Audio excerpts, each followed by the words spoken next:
हरे कृष्णा ऋषभ ऋषि, आपका भी स्वागत करते हैं। हमने नोट किया आप ज्वाइन हैं, थैंक यू सो मच। और चलिए 3 बार हम नाम ले लेते हैं, उसके बाद में शुरू करते हैं। ओम नमो भगवते वासुदेवाय। ओम नमो भगवते वासुदेवाय। ओम नमो भगवते वासुदेवाय। हरि हरि बोल। चलिए जी, तो हमने 4.6 से शुरू करना है। 4.5 एक बार फिर से पढ़ लेते हैं हम। चैप्टर 4 और वर्स 5। श्री भगवान ने कहा, तुम्हारे तथा मेरे अनेकानेक जन्म हो चुके हैं, मुझे तो उन सब का स्मरण है, किंतु हे परंतप तुम्हें उनका स्मरण नहीं रह सकता। Very nice. तो इसके अंदर भी हमने यही बात करी कि भगवान यहाँ पे अगेन अद्वैत और द्वैत के बीच में जो बात होती है कि वो कहते हैं पर ब्रह्म है और उसके अलावा कुछ भी नहीं है। तो वहाँ पे ऐसे वर्सेस को जस्टिफाई करना थोड़ा सा मुश्किल होता है कि भगवान क्या कह रहे हैं कि भाई भगवान को याद है लेकिन उनको याद नहीं है। तो वो इस तरीके से कहते हैं क्योंकि भगवान जो है, कृष्ण जो है, वो भी एक इंसान है। कृष्ण और अर्जुन में सिर्फ इतना फर्क है कि कृष्ण मुक्त हो चुके हैं। वो अगर हम बुद्धिज्म की लैंग्वेज में कहें तो वो इस वक्त बुद्धा बन चुके हैं। तो वो बुद्धा बन गए हैं, तो अब उनको सारे के सारे अपने जन्म याद है, इसलिए उनको याद है लेकिन अर्जुन को याद नहीं है। तो सिर्फ इतना ही फर्क है दोनों में, ऐसा अद्वैतवाद वाले कहेंगे या बुद्धिस्ट होंगे तो वो कहेंगे। लेकिन हम ऐसा मानते हैं कि भगवान जो हैं, भगवान कृष्ण जो है वो भगवान ही है। अर्जुन कभी भी एंड तक भी अर्जुन ने भगवत गीता में ऐसा कहीं नहीं कहा कि भाई अब मैं भी आपकी तरह हो गया हूँ, आपने मेरे को ज्ञान के चक्षु दे दिए और अब मैं भी ऐसे हो गया हूँ। और वो भी बहुत अच्छा आता है जब विराट रूप आगे आएगा, तो उसमें तो बिल्कुल क्लियर हो जाता है। लेकिन जैसे अभी हमने आगे भी बात करी, पीछे भी बात करी और आगे भी बात करेंगे इसी इन्हीं वर्सेस को लेके, ठीक है ना।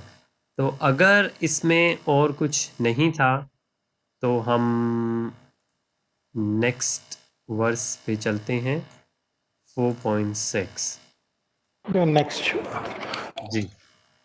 4.6, यद्यपि मैं अजन्मा तथा अविनाशी हूँ और यद्यपि मैं समस्त जीवों का स्वामी हूँ, तो भी प्रत्येक युग में मैं अपने आदि दिव्य रूपों में प्रकट होता हूँ। अपने आदि दिव्य रूपों में। तो इसके अंदर आप देखें भगवान, हम मतलब मैं जब रीड करने की कोशिश करता हूँ तो मेरे को काफ़ी हद तक ये होता है कि अद्वैत और द्वैत कहाँ पे मिल रहा है और कहाँ पे अलग अलग हो रहा है। तो अद्वैत को आप द्वैत की फिलॉसफी के अंदर डालकर जस्टिफाई कर सकते हैं, लेकिन द्वैत की फिलॉसफी पूरी अद्वैत के अंदर जस्टिफाई नहीं होती है। तो उसमें से जैसे यहाँ पे जो वर्ड यूज हुआ है, आदि दिव्य रूप में प्रकट होता हूँ और मैं हर युग में होता हूँ। तो हर युग में कहा है, अगर आप और ब्रह्म संहिता देखते हैं या भागवतम देखते हैं तो उसमें भी यही आता है कि भगवान कृष्ण जो है वो हर युग में जन्म लेते हैं, राइट। लेकिन ऐसा नहीं है कि जो ब्राह्मण है वो हर युग में, अगर ब्राह्मण का होता तो ब्राह्मण को इस तरीके से नहीं कहा जा सकता था कि वो हर युग में लेते हैं। और यहाँ पे लिखा है आदि दिव्य रूप में लेते हैं। जैसे हमें मालूम है बहुत सारे उनके दिव्य रूप होते हैं जो भी हम अवतार देखते हैं उनके, जैसे भगवान राम हुए अपने टाइम में, यहाँ कच्छप अवतार हुए, मत्स्य। अर्जुन भी वही बहुत सारे जन्म लिए अर्जुन ने, पिछले जन्म में भी लिया है, इस जन्म में भी है। बिल्कुल। अर्जुन। वो जानता नहीं, ये जानता है। भगवान भी हर जन्म में है। जी। भगवान भगवान। अगर आप एक फिलोसफी पे आओ तो आर्ग्यूमेंट वाली बात हो जाए, ये छोटी सी एक चीज रखिए, नित्यो नित्यानाथ। जी। We are also living entity, God is also living entity. जी। नहीं, गॉड लिविंग एंटिटी, अगर गॉड लिविंग एंटिटी है। भैया इसी किताब में लिखा है, आपके गुरुजी ने बोला, मेरे तो गुरुजी है नहीं भाई। अगले श्लोक में चलोगे तो भैया पढ़ा दूंगा। चले अगले श्लोक में हम पढ़ते हैं कि क्या लिखा है, ठीक है। इसके तात्पर्य में कुछ हो तो बताएं।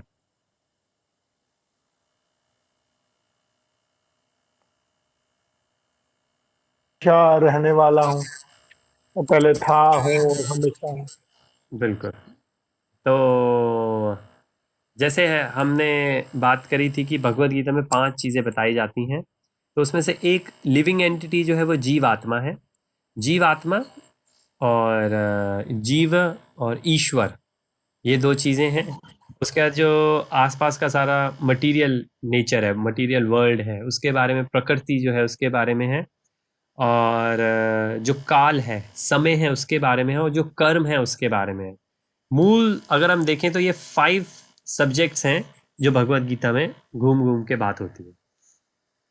तो उसके अंदर भगवान ने इसमें ईश्वर और इन दोनों के बारे में बताया है कि मैं कौन हूँ। इसमें एक चीज, हाँ जी हाँ जी बोलिए। हाँ जी, नहीं नहीं नहीं, आप बताएं, आप बताएं। हाँ भैया, इसमें एक दो चीज और लिखी है कि जैसे हम सुबह उठते हैं और सूर्य उदय होता है और शाम को सूर्य अस्त हो जाता है, हाँ जबकि लिखा है कि सूर्य उदय नहीं हो रहा, सूर्य अस्त नहीं हो रहा, माया है, हमारी धरती घूम रही है, हमें ऐसा लग रहा है कि सूर्य उदय हुआ, सूर्य अस्त हुआ, सूर्य तो स्थिर है, लंदन में चला गया, फिर ऑस्ट्रेलिया में चला गया, फिर जापान में चला गया, हमारे यहाँ अंधेरा हो गया। हाँ। इस हिसाब से भी मैं हमेशा हूँ। जी लोग मुझे जान नहीं पाते, लोग समझते हैं कि अस्त हो गया, उस तरह में लोगों को पता चलता है, जान नहीं पाते। जो ज्ञान लेते हैं वो मुझे जान जाते हैं। जी जी। और एक लाइन और लिखी है जो मुझे समझ नहीं है इसका मतलब, जब मैं पढ़ता हूँ हाँ जी। इसी तात्पर्य में, वैदिक साहित्यों में भी पुष्टि होती है कि यद्यपि भगवान जन्म लेते प्रतीत होते हैं, किंतु तो भी वह शरीर परिवर्तन परिवर्तन नहीं करते। जी जी, बिल्कुल। इसका मतलब क्या है? इसका इसमें दो चीज़ें हैं। एक जो आपने पहली चीज़ कही उसको अगर हम कंटिन्यू करें और फिर इस पर आते हैं। पहली चीज़ हाँ जी कि जैसे सूर्य का जो एग्जाम्पल है वो इसमें यही है कि हमें ऐसा लगता है कि सूर्य उदय हुआ और सूर्य चला गया, अस्त हो गया। एक्चुअली सूर्य को कुछ नहीं हो रहा है, हम हैं जो मूव कर रहे हैं। ये हमारी अगेन इम्परफेक्ट विजन है। हमको सही से नहीं दिखता तो हमको ऐसी भ्रांति होती है कि सूरज उगा और डूब गया, लेकिन सूरज ने कुछ नहीं किया इसमें। हमको, हमारी गलत फहमी है ये। ऐसे ही जो भगवान है, हमें ऐसा लगता है कि भगवान कृष्ण जब यहाँ पर आए और पैदा हुए, और भगवान कृष्ण जब, या भगवान राम के लिए या सीता जी के लिए, सबके लिए जो भी उनके अवतार रहे हैं, हमें ऐसा लगता है कि वो नॉर्मल रूप से जन्म लिए और नॉर्मल रूप से मर गए। लेकिन ऐसा नहीं। तो भैया, हमारे जितने भी फास्ट है, हमारे हिंदुओं के फास्ट, मुसलमानों के फास्ट, वो सब झूठे हो गए। सूर्यास्त होने पे जो रोजा तोड़ते हैं, हम जो सूर्यास्त होने बाद खाते हैं, खाना बंद कर देते हैं, फिर तो हम सब सब सब गलत जी रहे हैं, हमारी सारी दुनिया गलत है। हम नहीं सूर्य के अस्त उदय की बात करते हैं, नहीं सनसेट टाइम, सनराइज टाइम। नहीं नहीं नहीं नहीं नहीं, ये दोनों सेपरेट चीजें हैं। एक चीज ये है कि आपकी मान्यता क्या है, और दूसरी चीज ये है कि उस समय के हिसाब के अकॉर्डिंगली आप काम कर रहे हैं। वो तो बिल्कुल सही है। सूर्य, हमको अगर ये मालूम है कि भाई हम घूम रहे हैं, सूरज नहीं घूम रहा, तो इसका मतलब हमारी अंडरस्टैंडिंग करेक्ट है। वो तो हो रहा है जो हो रहा है। सूरज हमें दिखता है, सूरज नहीं दिखता। जब सूरज दिखेगा दिन की चर्या करेंगे, जब सूरज नहीं है तो रात की चर्या करेंगे, वो सब सही है। लेकिन हमारी सोच, कि हम सोच क्या रहे हैं, हम समझ क्या रहे हैं। अगर हम ये कहें लो जी सूरज उग गया, लो जी सूरज डूब गया, तो ये जो हमारा कहना है, ये व्यवहारिक रूप से तो सही है, क्योंकि इसके अकॉर्डिंगली हमारा डे और नाइट हमने बना रखे हैं। लेकिन हमको रियलाइज ये होना चाहिए कि ये सूरज को कुछ नहीं हो रहा है, जो भी हो रहा है वो हमको हो रहा है। तो सूरज के अकॉर्डिंगली अगर हम काम करते हैं तो उसमें कोई दिक्कत नहीं है, क्योंकि वो तो प्रैक्टिकल व्यवहारिक रूप से हम कर रहे हैं, उसमें कोई दिक्कत नहीं है। जैसे जैसे वॉच या क्लॉक्स तो अभी बनी है, पहले भी सूरज के हिसाब से काम होता था कि सूर्य के अस्त पे जो ब्रह्म मुहूर्त पे ये करेंगे, या अभी भी जैसे संध्याएं होती हैं, तो वो बिल्कुल सही है। उसमें कोई दिक्कत की बात नहीं है। सिर्फ सोच, विचार, कंसेप्ट, थियरी कि भाई वाकई क्या सूरज उगता है? नहीं, सूरज नहीं उगता, सूरज नहीं डूबता। लेकिन हाँ, वो जब हमें दिखता है, उस हिसाब से उस टाइम पर जो हम कार्य करेंगे, वो ब्रह्म मुहूर्त का कार्य बिल्कुल सही होगा। तो ये दोनों डिफरेंट चीजें हैं। एक हमारी सोच, और दूसरा कि क्या हो रहा है ना? तो ये इन दोनों समझ को, आ गया भाई, है ना, आगे आ गया, कॉन्फ्लिक्ट नहीं करेंगे। आगे तो समझ। इस तरीके से भगवान भगवान होते हैं कि भगवान ऐसा नहीं होता कि भगवान पैदा होते हैं और भगवान मर जाते हैं। तो हमें ऐसा लगता है, और काफी लोग ऐसा कहते हैं कि क्या वो तो मर गए थे, वो कोई भगवान हो सकते हैं? तो ये इस वर्स के अंदर है कि जो लोग मटीरियली ऐसे दूषित हैं उनको ऐसा लगेगा कि भगवान ऐसे हुए थे। और जो दूसरी चीज आपने कही, वैदिक साहित्यों के हिसाब से वो ये कहते हैं कि भगवान का जो शरीर होता है, भगवान, जब हम कहते हैं ना हमारा जो शरीर है ये मटीरियल है, भौतिक है, भगवान का जो शरीर है वो भौतिक नहीं होता, भगवान अपने शरीर के साथ में आते हैं और अपने शरीर के साथ में जाते हैं। अगर आप कभी भी देखोगे, ऐसा तो नहीं है भैया, जो मत्स्य अवतार था वो भगवान का शरीर छोड़ना था। जो वामन अवतार था वो भगवान का शरीर था। वो जो शेर के रूप में आके नरसिम्हा अवतार भी, पता नहीं, कुछ समझ नहीं आता इनके तात्पर्य। कुछ बहुत अच्छा भी है। हाँ नहीं दीदी नहीं, आई थी, दीदी का एक तो शुक्रिया अदा करूंगा भाई, आगे खुद तो चली गई मैं बट हमसे तात्पर्य पढ़वा गई, और हमारा कुछ भला भी हुआ है, बट कुछ हाँ चीजें थोड़ी जी डाइसी भी नहीं है। नहीं, बट चल ठीक है, जो पॉजिटिव है वो ले रहे हैं, जो नेगेटिव है उसको खाते जा रहे हैं। बहुत अच्छे। मैं फिर तो कोशिश करूंगा दीदी आए। और नहीं नहीं भैया, जो उन्होंने सब ज्ञान हासिल कर लिया तो क्या करेंगे आगे, बट हमारा भला करके जो भी है जी जी जी जी, तो नहीं, इसका मना है। हाँ मैं ये बताऊं कि जो भगवान हैं, भगवान के ये अंश अवतार हैं। एक और मैं डायग्राम शेयर करूंगा, उसके अंदर भगवान के 6 अलग अलग किस्म के अवतार होते हैं। जैसे ब्रह्मा, विष्णु और शिव, इन तीनों को हमारे साहित्यों में कहा गया है कि ये तीनों के तीनों शास्त्र के अंदर कि ये तीनों गुण अवतार हैं, गुण अवतार। मतलब कि रज, तम और सत्य, ये जो, भैया कहाँ शास्त्र में किस जगह पे लिखा मिलेगा ये चीज? ये मैं आपको रेफरेंस के साथ में भेजता हूँ इसका एक। ये रेफरेंस भेज देना। और दूसरी चीज है कि कर्म इंद्रिय और ज्ञान इंद्रिय में क्या फर्क होता है भैया? कर्म इंद्रियों और ज्ञान इंद्रियों ऐसे हैं जैसे कि हमारी नाक है और इससे हम सूंघते हैं। ज्ञान है, ज्ञान हम नाक से लेते हैं, लेकिन कर्म क्या हो रहा है, सूंघना हो रहा है। ये इतना सा फर्क है बस। ये भी आगे आएगा, ये आगे बहुत अच्छे ओके। से स्पष्ट आएगा। हाँ, ये कभी कभी ऐसा है, हम इंग्लिश को भी रेफर कर सकते हैं, वो थोड़ा सा शायद इजी लगे। लेकिन हाँ, पूरे 24 इंद्रियां आएंगी, उसके अंदर ये 10 इंद्रियां आती हैं। तो वो बिल्कुल इस तरीके से आती है। मतलब ऐसा है कि दोनों चीज़ें हमें चाहिए कि अगर नाक आपकी है, जैसे किसी की नाक ना हो या किसी का कान ही खराब हो जाए, राइट, तो वो एक चीज़ है। दूसरी चीज़, कान है लेकिन कुछ आसपास सुनाई नहीं दे रहा, कुछ सुना ही नहीं दे रहा, मतलब कि कुछ है ही नहीं सुनने लायक, तो भी कान काम नहीं करेगा। तो कान, कान को सुनने के लिए दोनों चीज़ें चाहिए, करेक्ट वर्किंग कान भी चाहिए और ऐसी चीज़ भी चाहिए जो कि सुना जाए। जैसे कि अब आपको लगे कि ये कैसा अटपटा सा है, एक मूवी आई थी, बहुत पुरानी मूवी है, कल कमल हसन जी की। उसके अंदर हस्बैंड वाइफ दोनों गूंगे होते हैं, गूंगे बहरे शायद दोनों ही होते हैं। और उनका जब बच्चा पैदा होता है, तो जैसे छोटे छोटे खिलौने होते हैं ना, जो खिलौनों को ऐसे बजाते हैं, जिसमें से कुछ झुन झुन झुन झुन करके बजता है, तो वो बच्चे को सुनाते हैं, उसके लेफ्ट हैंड तरफ करते हैं, बच्चा लेफ्ट में नहीं मुड़ता, राइट में करते हैं, राइट में नहीं मुड़ता। उनको बहुत ऐसा लगता है कि हमारा बच्चा भी लगता है हमारी तरह पैदा हुआ है। फिर वो डॉक्टर को लेकर आते हैं और फिर डॉक्टर को दिखाते हैं कि देखो ये डॉक्टर ये नहीं कर रहा। डॉक्टर क्या करता है, उसे खोलता है बॉल को, और बॉल के अंदर कुछ होता नहीं है। वो जैसे ही बॉल के अंदर कुछ डालता है, जैसे कोई सिक्का वगैरह डालता है, और फिर वो काम करना शुरू कर देता है। तो इसका कहने का ये मतलब है कि बच्चे की जो इंद्रियां हैं वो काम कर रही थी, लेकिन वो किस चीज़ पे काम करें वो चीज़ मिसिंग थी। तो ये दोनों चीज़ें वो बाद में आएंगी। ठीक है, तो यहाँ पे अगर हम जो अवतारों की बात कर रहे थे, अवतारों के अंदर जो आपने बात करी ना, नरसिम्हदेव है, कच्छप अवतार है, वो सारे के सारे अंश अवतार माने जाते हैं। और उनके वो भगवान पूरे नहीं आए थे, वो भगवान का अंश थे। ऐसे ही वेद व्यास जी को भी शक्तिवेश अवतार माना जाता है कि उनको बस, भैया ये कहाँ लिखा है, ये कहाँ लिखा है कि पूर्ण अवतार वो थे, क्या कहते हैं, कृष्ण भगवान वही ये पूर्ण ये अवतार थे, राम भी पूर्ण अवतार थे, कहाँ लिखा है? ये मैं आपको रेफरेंस भेजता हूँ, ये काफी जगह लिखा है पूर्ण अवतार का। स्पेशली ब्रह्मा जी ने जो स्तुति की थी भगवान की, वो उन्होंने जब करी थी तब उन्होंने साफ साफ बोला था कि नारायण का भी, नारायण जो है वो विष्णु के सोर्स हैं। जो विष्णु हैं, अभी जैसे हमने देखा, शिव जी और ब्रह्मा जी विष्णु भगवान से निकलते हैं, है ना। और इसलिए विष्णु भगवान जो है वो सतयुग से सत्य बने हैं, सतगुण से। और ब्रह्मा जी जो है वरज गुण से बने हैं, क्योंकि उनको उत्पत्ति करनी थी। उत्पत्ति जब करनी होती है, पैशन चाहिए होता है आपको। और अपने शिव भगवान जो है वो तमोगुण को कंट्रोल करते हैं, क्योंकि उनका काम ऐसा है। तो इसमें विष्णु भगवान को सबसे ऊपर मानते हैं। और ये काफी वो आती हैं स्टोरीज वगैरह, जैसे कि सप्त ऋषि जो है एक बार वो जानना चाहते थे कि इन तीनों में कौन अच्छे हैं। तो हमारे कौन से मुनि गए थे, मेरे को नाम नहीं याद आ रहा, ता से ती से कोई नाम है उनका, मित्र नहीं है, कोई एक मुनि गए थे, उनका नाम बड़ा फेमस है, अभी ड्रॉप हो गया मेरे माइंड से, हेड से।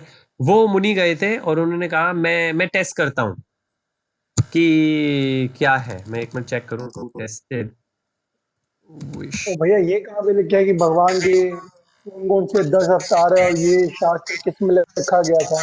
ये बुद्धा के आने से पहले लिखा गया था या बुद्धा के आने के बाद लिखा गया था? बुद्धा के आने से पहले लिखा गया था। तो उनको पहले से पता था कि नौवे बुद्धा आएंगे, पहले से लिखा हुआ था?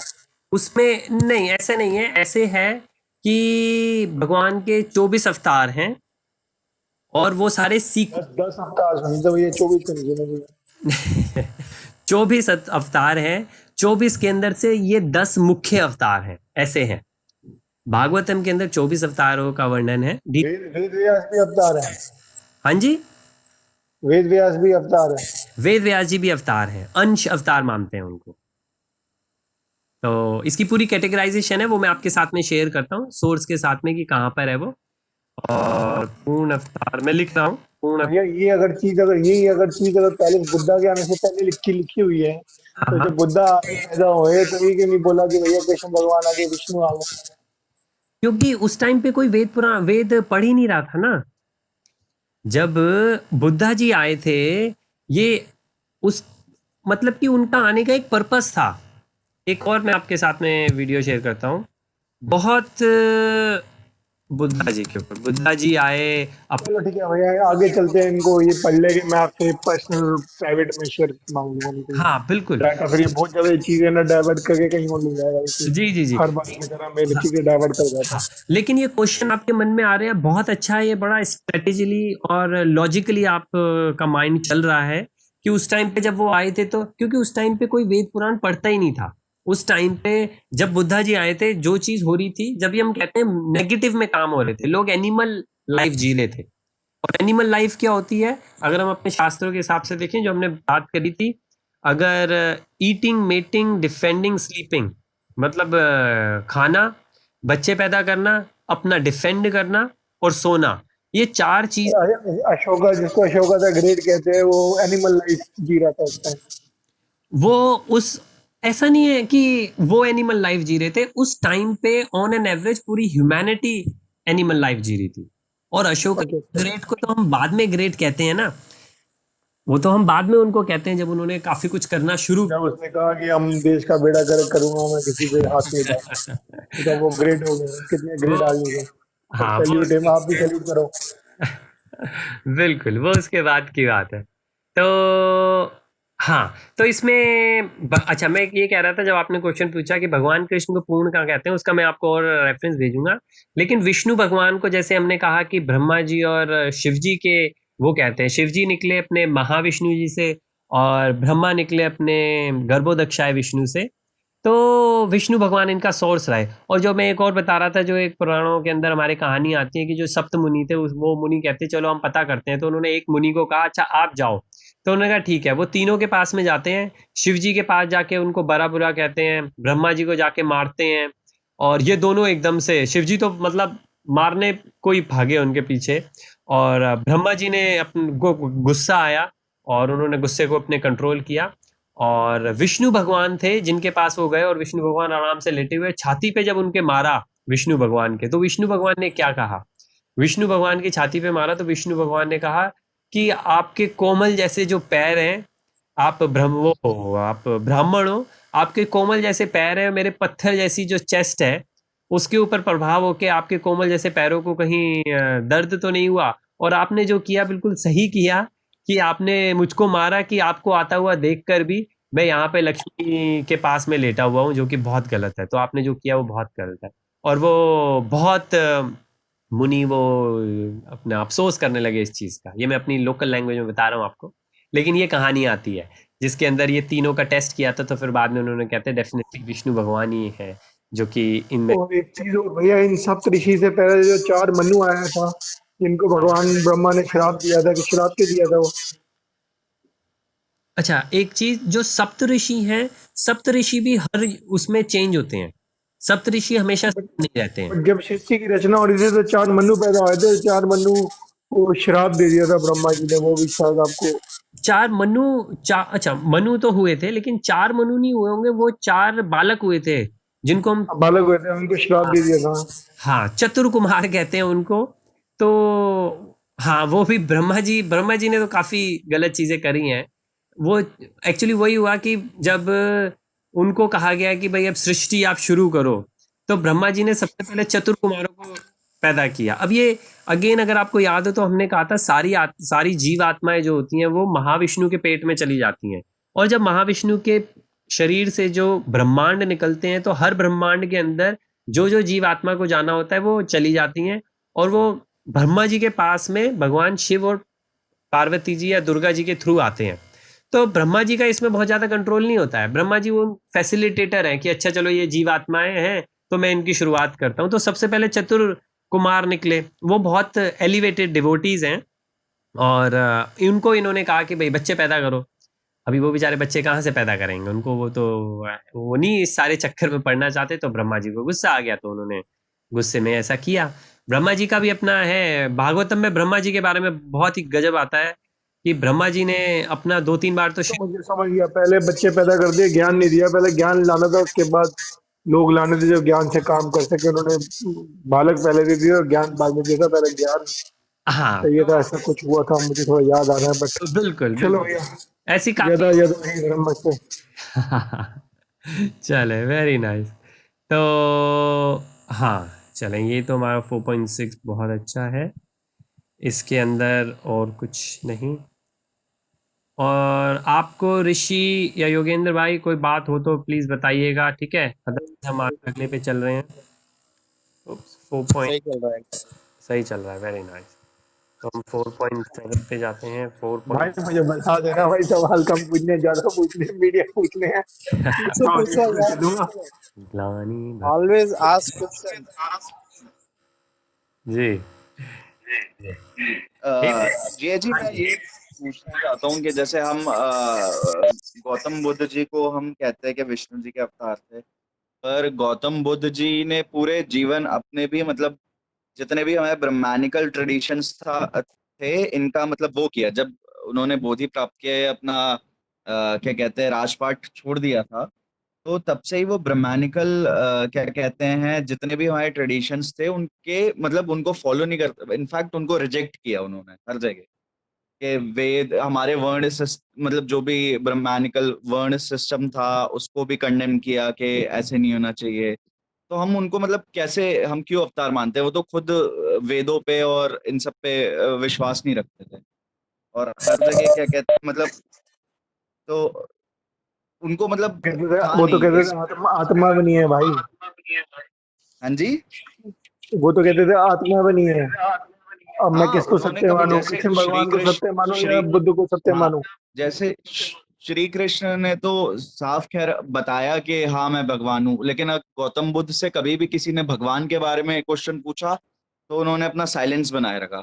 उन्होंने कभी उसके प्रेजेंस के लिए भी हामी नहीं भरी, ना उसके एब्सेंस के लिए भरी, हमेशा मतलब शांत। तो और वो ब्रह्मानिकल ट्रेडिशंस भी फॉलो मतलब उनको रिजेक्ट करते थे इनफैक्ट। तो जी पता नहीं हमें मतलब कैसे वो विष्णु जी के अवतार बताए जाते हैं। जी बिल्कुल।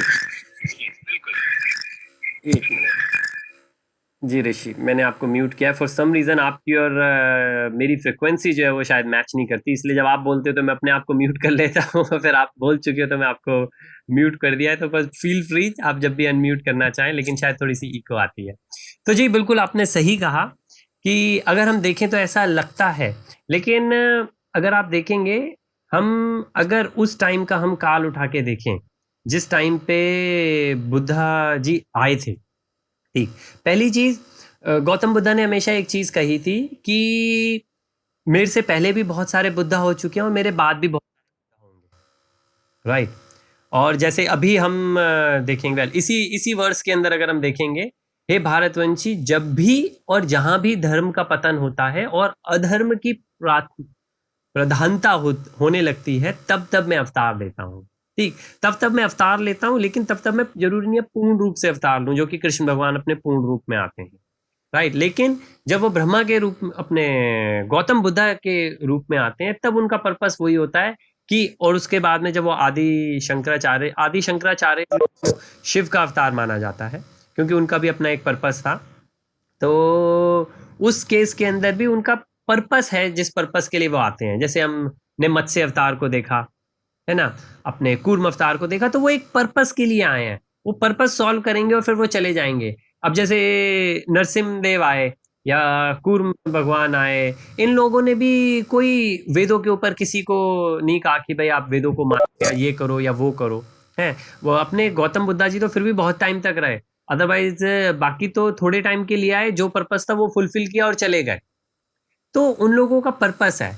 अगर हम गौतम बुद्ध जी का देखें, गौतम बुद्धा जी जब आए थे, जिस टाइम पर आए थे, उस टाइम पे ह्यूमैनिटी नहीं थी, ह्यूमैनिटी खत्म हो गई थी उस टाइम पे। जैसे हमने कहा कि एनिमल की तरह लोग रह रहे। यार एक चीज पूछनी है मुझे। हाँ जी भाई। हाँ, नहीं मुझे एक चीज पूछनी है कि मतलब जैसे जैसे और अवतारों का दिया हुआ है भागवतम में, तो क्या मतलब गौतम बुद्ध का भी दिया हुआ है मतलब भागवतम के अंदर? गौतम बुद्धा में नहीं, बहुत डिटेल के अंदर उनका नहीं दे रखा, गौतम बुद्धा का वहां पे नहीं दे रखा, उसके अंदर नहीं ये बता रखा। तो फिर हम कैसे नहीं, बस ये बता रखा है कि मतलब जैसे बोलते हैं कि हाँ जी, बस ये बता रखा है कि भगवान बुद्ध के रूप में भी आएंगे, या उनके ये अवतार होंगे, उसमें एक बुद्ध भी अवतार है, ऐसा है बस। और तो मतलब ऐसा मेंशन मतलब भागवतम में किया हुआ है? हाँ, हाँ ऐसा है। उसके अंदर तो अपने चाणक्य जी का भी मेंशन है कि चाणक्य जी आएंगे और एक आम बालक को उठा के वो शासन देंगे और पूरी की पूरी आगे व्यवस्था सेट करेंगे, जो कि आगे आने वाला समय उनको उनकी शिक्षा का अनुकरण करेगा। तो चाणक्य जी का भी ऐसा काफी है, बहुत मतलब एक जैसे सूर्यवंश है, चंद्रवंश है, इन सब की बहुत बड़ी बड़ी लिस्ट दे रखी है, कौन कौन से राजा होंगे। इवन दो पूरी भागवतम परीक्षित महाराज को दी रखी थी, परीक्षित महाराज के आगे कौन से बच्चे क्या करेंगे वो भी उसके अंदर लिखा है कि आपके आने वाले जो बच्चे हैं उनके साथ में ये होगा। तो और ऑब्वियसली उसके बाद, क्योंकि परीक्षित महाराज पहले हुए कलयुग जब चालू हो रहा था, और अपने चाणक्य जी तो कलयुग के अंदर ही हुए, तो वो सारा मेंशन उसके अंदर है। लेकिन अगेन उन चीजों के बारे में बहुत ज्यादा डिटेल उसके अंदर नहीं है, मतलब भागवतम के अंदर नहीं है, किसी भी पुराण के अंदर ऐसा नहीं। अगर आप देखें तो बुद्धा पुराण भी नहीं है कोई ऐसा बुद्ध जी का। लेकिन हाँ, बस इतना है कि वो आएंगे और इस तरीके की वो सम्यता देकर जाएंगे, सम्यक ज्ञान, जिसको अभी तक हम बात कर रहे थे, हम क्या कहते हैं उसको, स्थित प्रज्ञ, स्थित प्रज्ञ को वो फोकस करेंगे कि वो चीज लाने की कोशिश करेंगे, जो अगर हम देखें तो वो वही है जो अभी तक हम कह रहे हैं। तो उनकी बहुत सारी मतलब कि उन्होंने ऐसे कोई कॉन्फ्लिक्ट नहीं किया। अगर आप देखेंगे ऋषि, जैसे आपने अभी कहा कि उन्होंने वेदों का कोई खंडन किया, नहीं, आप देखेंगे तो ऐसा नहीं है, उन्होंने बहुत ही कम चीजों का खंडन किया। अदरवाइज बुद्धा जी ने किसी चीज का खंडन नहीं किया। बुद्धा जी का मेन मकसद ये था, जैसे इन्होंने आत्मा का भी कहा, तो उन्होंने ऐसा भी नहीं कहा था। हाँ, ये बात सही है कि जो बुद्धिस्ट हैं आज के टाइम में, और बुद्धिस्ट भी खैर अलग अलग किस्म के हैं, लेकिन ऑन एवरेज अगर बुद्धिस्ट को देखें तो बुद्धिस्ट आत्मा को भी नहीं मानते, राइट। लेकिन अगर आप अपने आदि शंकरा जी के हिसाब से देखें तो हमारे ग्रंथों के साथ हिसाब से संस्कृत में जिसको हम कहते हैं आत्मा, आत्मन, और इंग्लिश के हिसाब से, क्रिश्चियन के हिसाब से जो हम कहते हैं सोल, इन दोनों में बहुत फर्क है। आत्मन और संस्कृत का आत्मन, वैदिक आत्मन, और बुद्धिज्म अपना क्रिश्चियनिटी की जो सोल है, इन दोनों में बहुत फर्क है, बहुत बहुत फर्क है। मेन जो गौतम बुद्धा जी बताते हैं, और थोड़ा सा आगे अगर चलें जो आदि शंकराचार्य जी बताते हैं, उसमें बहुत ज्यादा डिफरेंस नहीं है, क्योंकि दोनों के दोनों ये बताते हैं कि वो क्या कहते हैं, आपको बुद्धा बनना है, राइट, आपको बोधि प्राप्त करनी है। और आदि शंकरा जी क्या कहते हैं, आपको ब्रह्मन रियलाइजेशन करनी है। तो वर्डिंग चेंज है, चीज सेम है। दोनों को करने के बाद आपको क्या मिलेगा, सत्य चित्त आनंद। भक्ति करने के बाद आपको क्या मिलेगा, सत्य चित्त आनंद। भक्ति मार्ग पे चलते हुए क्या मिलेगा आपको, धीरे धीरे बहुत पाप मिलेंगे, बहुत कष्ट मिलेंगे, लेकिन बाद में क्या मिलेगा आपको, सत्य चित्त आनंद मिलेगा। तो अगेन अगर आप डिटेल में जाके देखेंगे, पता है फर्क क्या होता है, फर्क ये होता है कि उन्होंने क्या कहा और उनके जो फॉलोअर्स हैं उन्होंने क्या किया, इन दोनों का बहुत फर्क होता है। जैसे कि बात हुई भाई इस्कॉन तो बड़ा खराब है, इस्कॉन के बंदों ने देखो वहां पे ये किया, फिर वो इस्कॉन के अंदर 300,000 उसमें से कुछ लोगों ने ऐसा किया, लेकिन इस्कॉन के अंदर जो रूल्स एंड रेगुलेशंस हैं उन्होंने क्या किया, या हम किसी भी ऑर्गेनाइजेशन का एग्जांपल ले सकते हैं। हाँ, अब ये भी आप कह सकते हो कि भाई जो ऑर्गेनाइजेशन है वो लोगों की बनी है, लेकिन हर उसमें जितने लोग हैं वो अलग अलग हैं। ऐसे बुद्धिस्ट क्या कहते हैं वो अलग है, लेकिन बुद्धिज्म शास्त्र क्या कहता है वो जो चीज है वो मेन है। तो अगेन बुद्धा जब आए थे तो उन्होंने बहुत ही कम चीजों के साथ में कॉन्फ्लिक्ट किया था, अदरवाइज तो उनका जो मार्ग था, और इसी वजह से शायद आज वो चल भी रहा है, क्योंकि बहुत काइंडनेस और लविंग और कंपैशन, ये मेन दो तीन चीजें थी उनकी, जो फोर नोबल ट्रुथ कहते हैं उनके अंदर। वो अगर आप मानेंगे तो वो आज की डेट में भगवत गीता के हिसाब से भगवान कृष्ण ने जो कहा, या इस्कॉन वाले हो या इस्कॉन जैसी जो भी ऑर्गेनाइजेशन हो भक्ति मार्ग में, वो चारों के चारों ट्रुथ मानेंगे ही मानेंगे, उसमें कोई कॉन्फ्लिक्ट नहीं है, राइट। बस बात यहां पर आ जाएगी कि वो ये कहेंगे कि इस चीज पर फोकस करो, ठीक। वो ये भी नहीं कहेंगे कि भाई भगवान ऊपर कोई नहीं बैठा हुआ, वो कहते हैं अगर है तो दिख जाएगा ना आपको, आपको क्या दिक्कत है, आप इन चीज पे, जिस चीज पे आप फोकस कर सकते हो। जैसे मैं भी यही कहता हूँ कि भाई भगवान कृष्ण अगर है, भगवान विष्णु अगर है, मानो भगवान शिव सबसे ऊपर है या भगवान कृष्ण ऊपर है, भगवान विष्णु ऊपर है, आपकी और मेरी लाइफ में क्या फर्क पड़ेगा? हमारी लाइफ में तो तभी फर्क पड़ेगा जब यहाँ पे जो लिखा है उन चीजों को हम अपने अंदर उतारेंगे, जब काम, क्रोध, मद, लोभ, जेलसी, ईर्ष्या, एंगर, ये सारी चीजें हमारे अंदर से खत्म होंगी, है ना। अब कोई ये कह दे कि भाई नहीं, वरुण तो ऐसे कह रहे हैं कि भगवान है ही नहीं, नहीं ऐसा तो नहीं कहा, लेकिन तो ऐसे इंटरप्रिटेशंस हो जाती हैं। तो उन्होंने जो उनका जो मैसेज था उस चीज की बात है ना। तो चले हम इसको यहाँ पे रोकते हैं, अगर कोई इमीडिएट क्वेश्चन, रिलेटिव क्वेश्चन हो तो बताएं, अदरवाइज हम आगे चलेंगे और इसी के ऊपर हम फिर बात करेंगे और बार बार बात करेंगे। आगे भैया आगे। जी चलिए, तो इसके अंदर हे भारतवंशी जब भी और जहां पे भी, तो यहाँ पे हम कहते हैं कि 4.7 के अंदर भगवान ने 2 बार कहा जब भी और जहां भी, तो और ऐसा हमने देखा भी है। तब तब मैं अवतार लेता हूं। अब देखिए अवतार लेने की बात आती है, अब अद्वैत वाले कहते हैं कि भगवान तो कुछ है ही नहीं, जो है हम ही हैं। अगर अविनाश आपको मालूम हो, शायद आपने ऐसे वर्ड्स यूज करे थे कि भाई भगवान कृष्ण है, उन्होंने अपने गुणों के ऊपर उठ गए और अर्जुन अपने गुणों के ऊपर नहीं उठे, हम भी अपने गुणों के ऊपर उठ जाएंगे, हम भी भगवान बन जाएंगे। ऐसे काफी अद्वैत वाले या इम्पर्सनलिस्ट या मायावादी ब्रह्म कुमारी वाले, ये सारे के सारे ऐसा कहते हैं। तो भगवान ने कहा, हर एक के कहने में कुछ ना कुछ खोट है, कहीं ना कहीं हर एक बंदा जनरल ट्रूथ भैया नहीं बता रहा, कहीं ना कहीं रहस्य छुपा के बैठा रहा, छुपा के, तुम मानो ना मानो। well, हाँ लेकिन कहीं ना कहीं अद्वैत वालों में भी खोट है, कहीं ना कहीं नहीं, प्रॉब्लम अद्वैत वालों में भी, हर जगह प्रॉब्लम है। इसमें बात रहस्य अब ये छुपाने कह की नहीं सकते है हो अच्छी बात। चीजें। नहीं, इसमें बात रहस्य छुपाने की नहीं, जब जब जब जब रहस्य किसी को पता ही नहीं तो छुपाएगा क्या? पहला क्वेश्चन तो ये है ना। चाहे ब्रह्म कुमारी हो चाहे कोई हो, वो उन्होंने कौन सी, क्या नाम है, वो कहते हैं कि क्या नाम है, क्या नाम, आत्म रिलेशन कर लिया, या मतलब उन्होंने अपनी क्या नाम कोई रिलेशन मतलब कर ली है। तो एक्चुअली 90% लोगों को तो पता ही नहीं है, 90% लोगों को तो चीज पता ही नहीं है। हम सब तो खोज खोज ही कर रहे हैं, हम भी खोज ही कर रहे हैं। तो आप यही नहीं कह सकते कि उनको पता है या नहीं पता है। जो ठीक है वो थोड़ा उस सही मार्ग में है, जो जिनको नहीं पता है वो उनको दूसरे लोगों को डिफरेंट डिफरेंट मार्ग में लेके चले जाते हैं। अद्वैत वालों की ना, मेरे को स्वामी विवेकानंद की जो मेरे को एक बात पसंद आती है बहुत ज्यादा, वो ये बात ये है कि वो कहते हैं कि अहम ब्रह्मास्मि में, उनके कहने का मतलब पता है क्या है? लोग गलत समझ जाते हैं, उनके कहने का मतलब ये है जैसे भगवान है ना, जो कि सर आप भी सुनना, भगवान है जो हर चीज से अनअफेक्टेड है, लीला देख रहे हैं, सब कुछ क्या हो रहा है, प्योर कॉन्शियस सोल। ये मेरे सामने से अच्छा ट्रेन जा रही है, मेरे सामने ये बच्चा रो रहा है, मेरे सामने ये हो रहा है, ये बंदा दुख में है, ये बंदा रो रहा है, ये बंदा बीमार पड़ा है। वैसे तुम एक प्योर कॉन्शियस सोल बनो, भगवान की तरह, जो सब कुछ देखेंगे।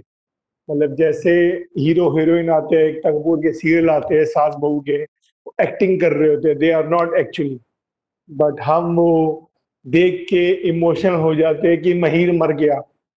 मेरे को आज भी याद है, आज से जब 10-15 साल पहले महीर जब मरा था, तो मेरे मोहल्ले की सब औरतें रो पड़ी थी और सबने खाना नहीं बनाया था कि महीर मर गया। हाँ they get emotionally attached with thing, हाँ, वो तो है, वो तो बात सही कह रहे हो, वो तो बात दे सही get emotionally attached with it. हमें जो जाके है ना एक्टिंग करनी है, जैसे शाहरुख खान करता है, अपनी तरह से बेस्ट एक्टिंग करनी है, जो जो चीजें दे रखी है, हमें बच्चा जो दिया है उसकी पूरी सी अपना कर्म करना है, प्यार करना है। भगवान प्यार करने को मना नहीं कर रहा। बच्चा बिल्कुल, दिए उसको प्यार करो, नेचर दिए उसको प्यार करो, समुंदर दिए उसको भोगो, उसके पास जाए बैठ के मजे लो, चिड़िया दिए उसकी चहचह सुनो, फूल दिए उस फूल के नेचर को, ग्रीनरी को एंजॉय करो। बस अटैच मत हो कि भैया मैं तो इस फूल के साथ ही बैठा रहूंगा, मैं इस फूल से हिलूंगा ही नहीं, बिल्कुल। है ना। जैसे लोग आजकल गुरुओं से अटैच हो जाते हैं कि भैया मेरे गुरु ही सब कुछ है। गुरु से अटैच, भगवान कह रहे हैं तुम डिटैच हो और तुम गुरुओं के पास जाए, आज फिर मेरे गुरु का टॉपिक छेड़ दिया है मैंने, कल कसम खाई थी मैंने, कह दूंगा ये हूं मैं इतना बुरा आदमी, ये है मेरे अंदर बुराई भाई, सबके सब देख लो तो मुझे आगे ना कस के चप्पलों से मारो, सच बता रहा हूं। बट मैं टॉपिक चेंज करता हूँ कि जी, हम ब्रह्मास्मि का मतलब आप एक प्योर सोल हो, उसको जैसे भगवान जी को माया, ये दुनिया जो है ना एक योग माया से बनी है भैया, तो योग बिल्कुल। माया से बनी है, इसको रियलाइज करो और आप अहम ब्रह्मास्मि बन जाओगे। मतलब कि ट्रू। जो तीन स्टेट्स होती है हमारी लाइफ की, एक वॉकिंग स्टेट होती है, हमारा जगत जो है ना ये तीन स्टेट से बना है। एक है वेकिंग स्टेट, आप जागे हो और आपके सामने जो हो रहा है उसको आप देख रहे हो। जी। दूसरी है ड्रीमिंग स्टेट, ड्रीमिंग स्टेट आप जब सो रहे हो तो आप सपना देख रहे हो।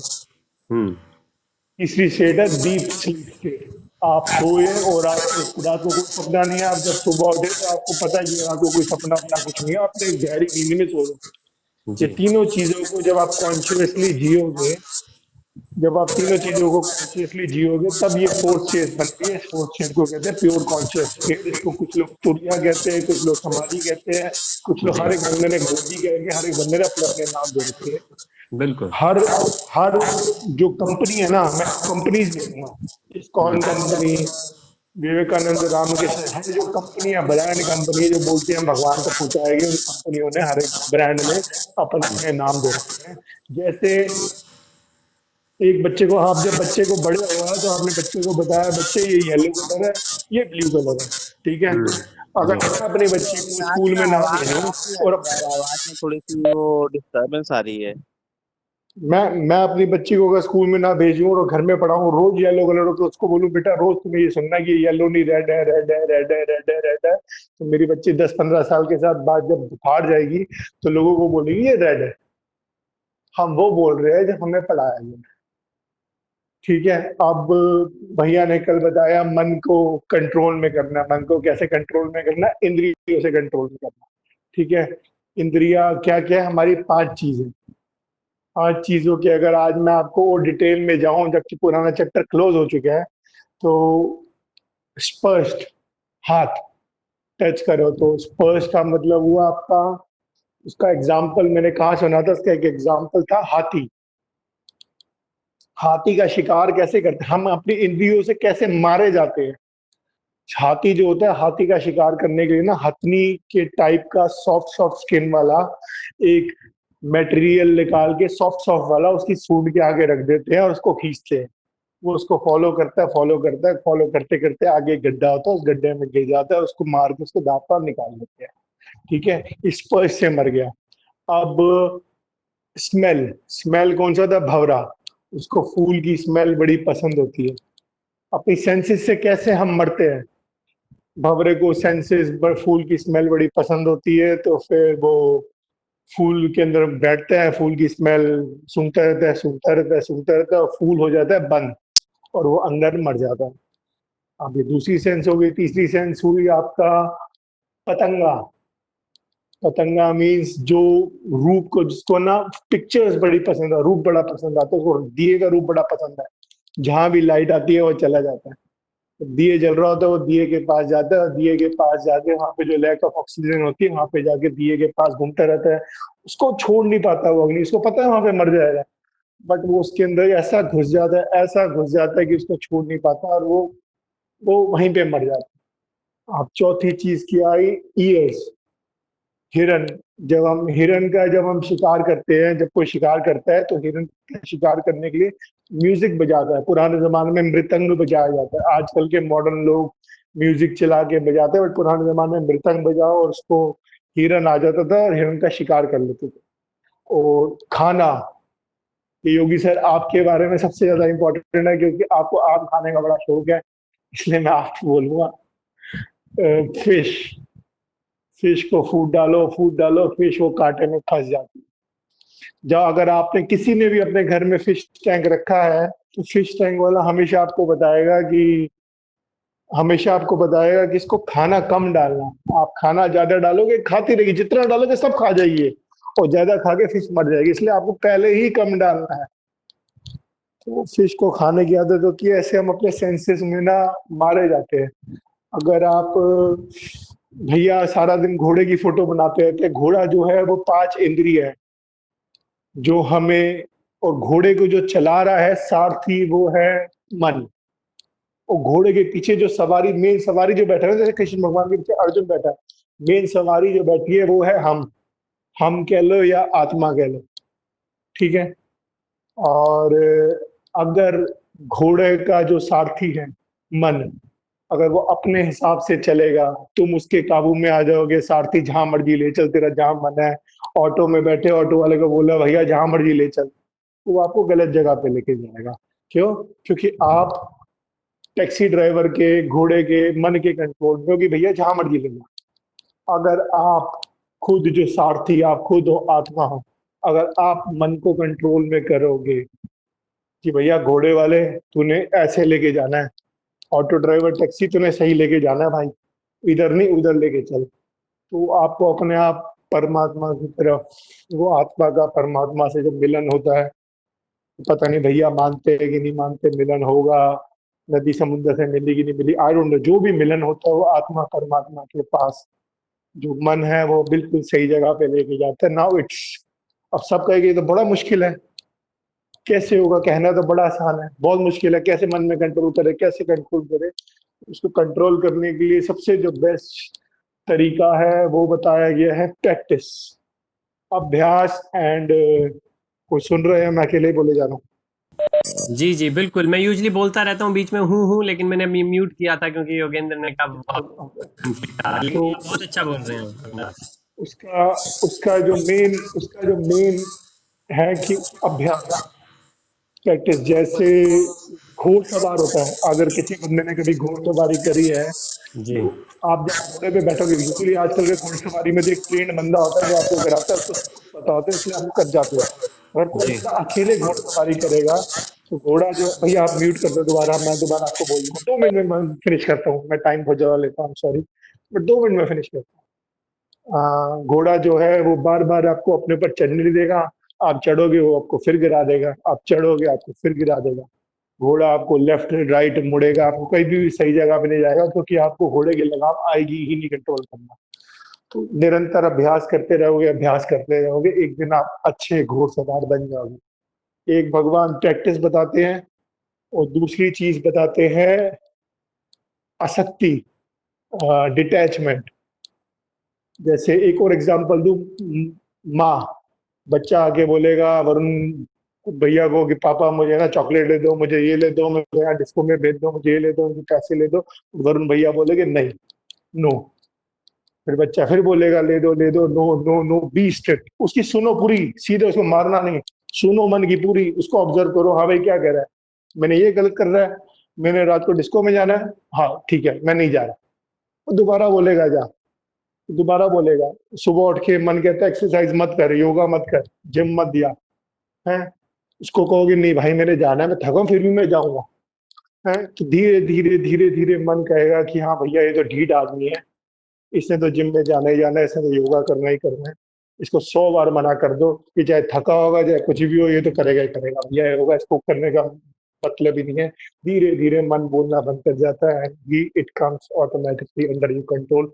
बच्चे को भी ऐसे पता चल जाता है कि मैं जितना मर्जी रो लूं, जितना मर्जी कर लूं, बाप ने मुझे चॉकलेट नहीं लेके देनी, एंड ही टॉय नहीं लेके देना, एंड बच्चा स्लोली एंड स्लोली एक्सेप्ट करके माँ बाप के कंट्रोल में आ जाएगा कि भैया मेरे को बात माननी ही पड़ेगी।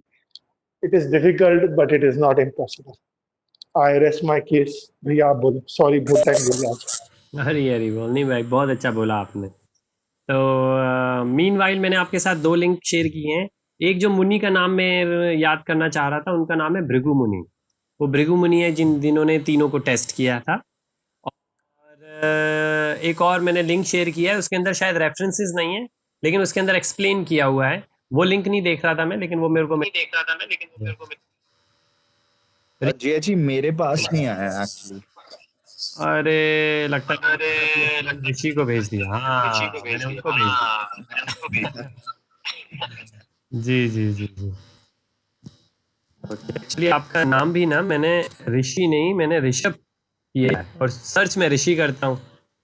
जी अब आपके पास भी आ गया होगा। 2 लिंक मैंने शेयर किए हैं। 6 कैटेगरीज ऑफ अवतार, 6 तरीके की कैटेगरी हैं, जिसमें से एक गुणा अवतार है, और वो गुण अवतार जो है वो 3 है, और उसमें से अपने ब्रह्मा जी, शिव जी और विष्णु है। विष्णु को भी हम तत्व मानते हैं, नारायण को हम विष्णु का सोर्स मानते हैं, और नारायण का सोर्स हम कृष्णा को मानते हैं, ऐसा शास्त्रों के अंदर बताया गया है। ऐसा ब्रह्मा जी जब गए थे, नारायण जी जब शिव जी से भी मिलने जाते थे तो वहां पे भी जाके उनको बोलते थे नारायण, नारद मुनि जी नारायण नारायण। हाँ पर आपने देखा हो तो हर जगह वो जिस मर्जी भगवान के पास चले जाए, हाँ चाहे दुर्गा माँ के पास जाए, चाहे कहीं पे भी जाए, उनके मुंह से हमेशा नारायण ही निकलता था। हाँ this is one more claim from हमारे जो शास्त्रों में हर चीज रहस्य से लिखी है, जी हिंड से निकालो।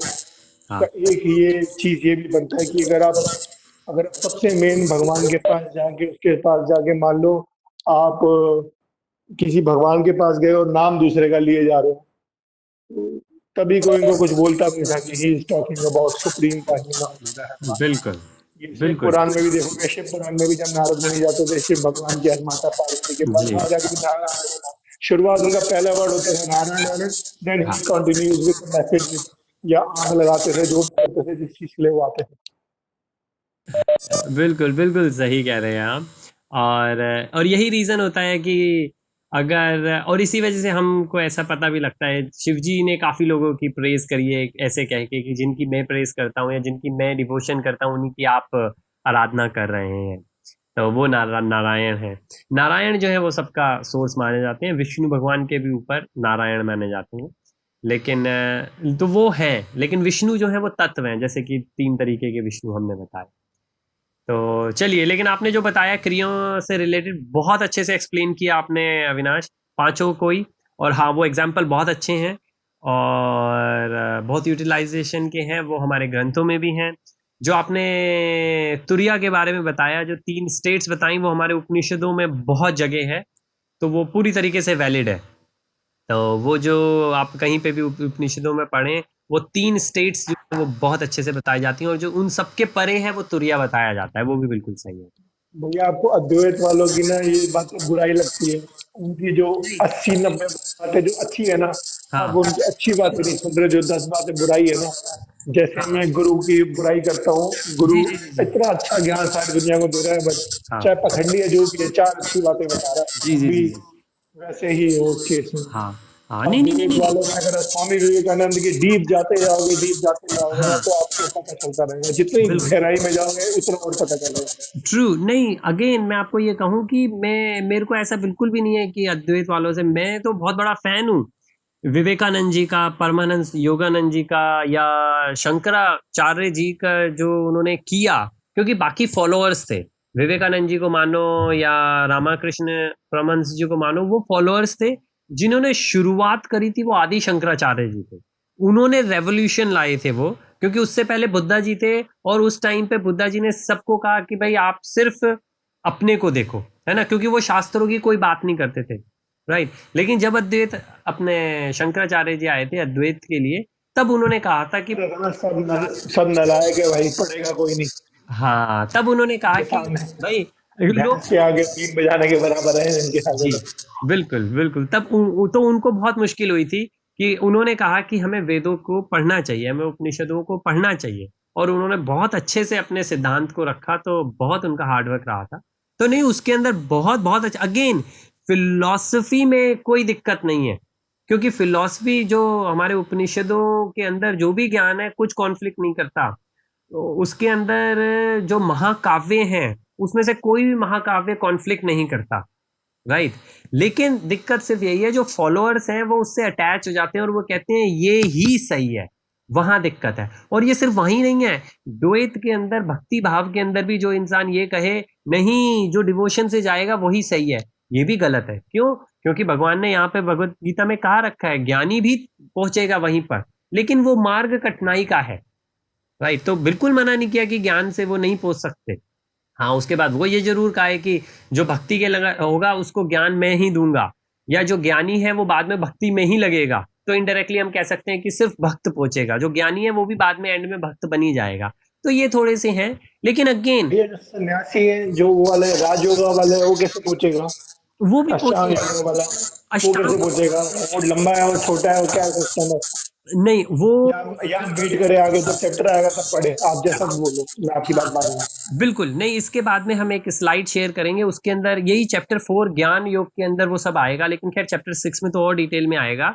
आप ये मानो जो अष्टांग योगी हैं वो शायद ज्ञान योगी से एक स्टेप आगे ही हैं, पीछे नहीं है, लेकिन वो प्योर की बात कर रहे हैं हम। प्योर जो साधना, मतलब कि अष्टांग में जो 8 स्टेप है कि वो साधक बन चुका है, वो जो है वो ज्ञानी से ऊपर माना जाएगा। और अगर आप पीछे का याद करोगे, हमने एट द एंड शेयर करते हैं चैप्टर 3 के अंदर भी हमने योगा लैडर देखी थी, उसके अंदर भी जो अष्टांग आता है वो योग ज्ञान के बाद आता है। वरना ज्ञान हम दो चीजों को कहते हैं, ज्ञान के अंदर भैया आपने बुक्स पढ़ ली और ज्ञान हो गया, और आपने मेडिटेशन करी ज्ञान आ गया। लेकिन जो अष्टांग रूप से अपने मन को, इंद्रियों को, अपने जो आहार विहार नियम, इन सबको पूर्ण करता हुआ आगे चलता है और आखिरी में सिद्ध होता है, वो ज्ञानी से भी ऊपर माना जाता है। तो वो एक स्टेप आगे ही है भक्ति मार्ग में पहुंचने के लिए, या निर्वाण में पहुंचने के लिए, या ब्रह्म रियलाइजेशन के लिए पहुंचने के लिए। तो खैर ज्ञानी, अगर जो ट्रू ज्ञानी है और जो ट्रू राजयोगी है, वो ब्रह्मन रियलाइज हो चुका है, उसे बोधि प्राप्त हो चुकी है, आप ऐसा कहें, अगर वो ट्रू है, मतलब कंप्लीट स्टेट पे है वो। तो वो तो बिल्कुल, वो तो मतलब हम जैसे लोगों के लिए तो वो बहुत आगे हैं।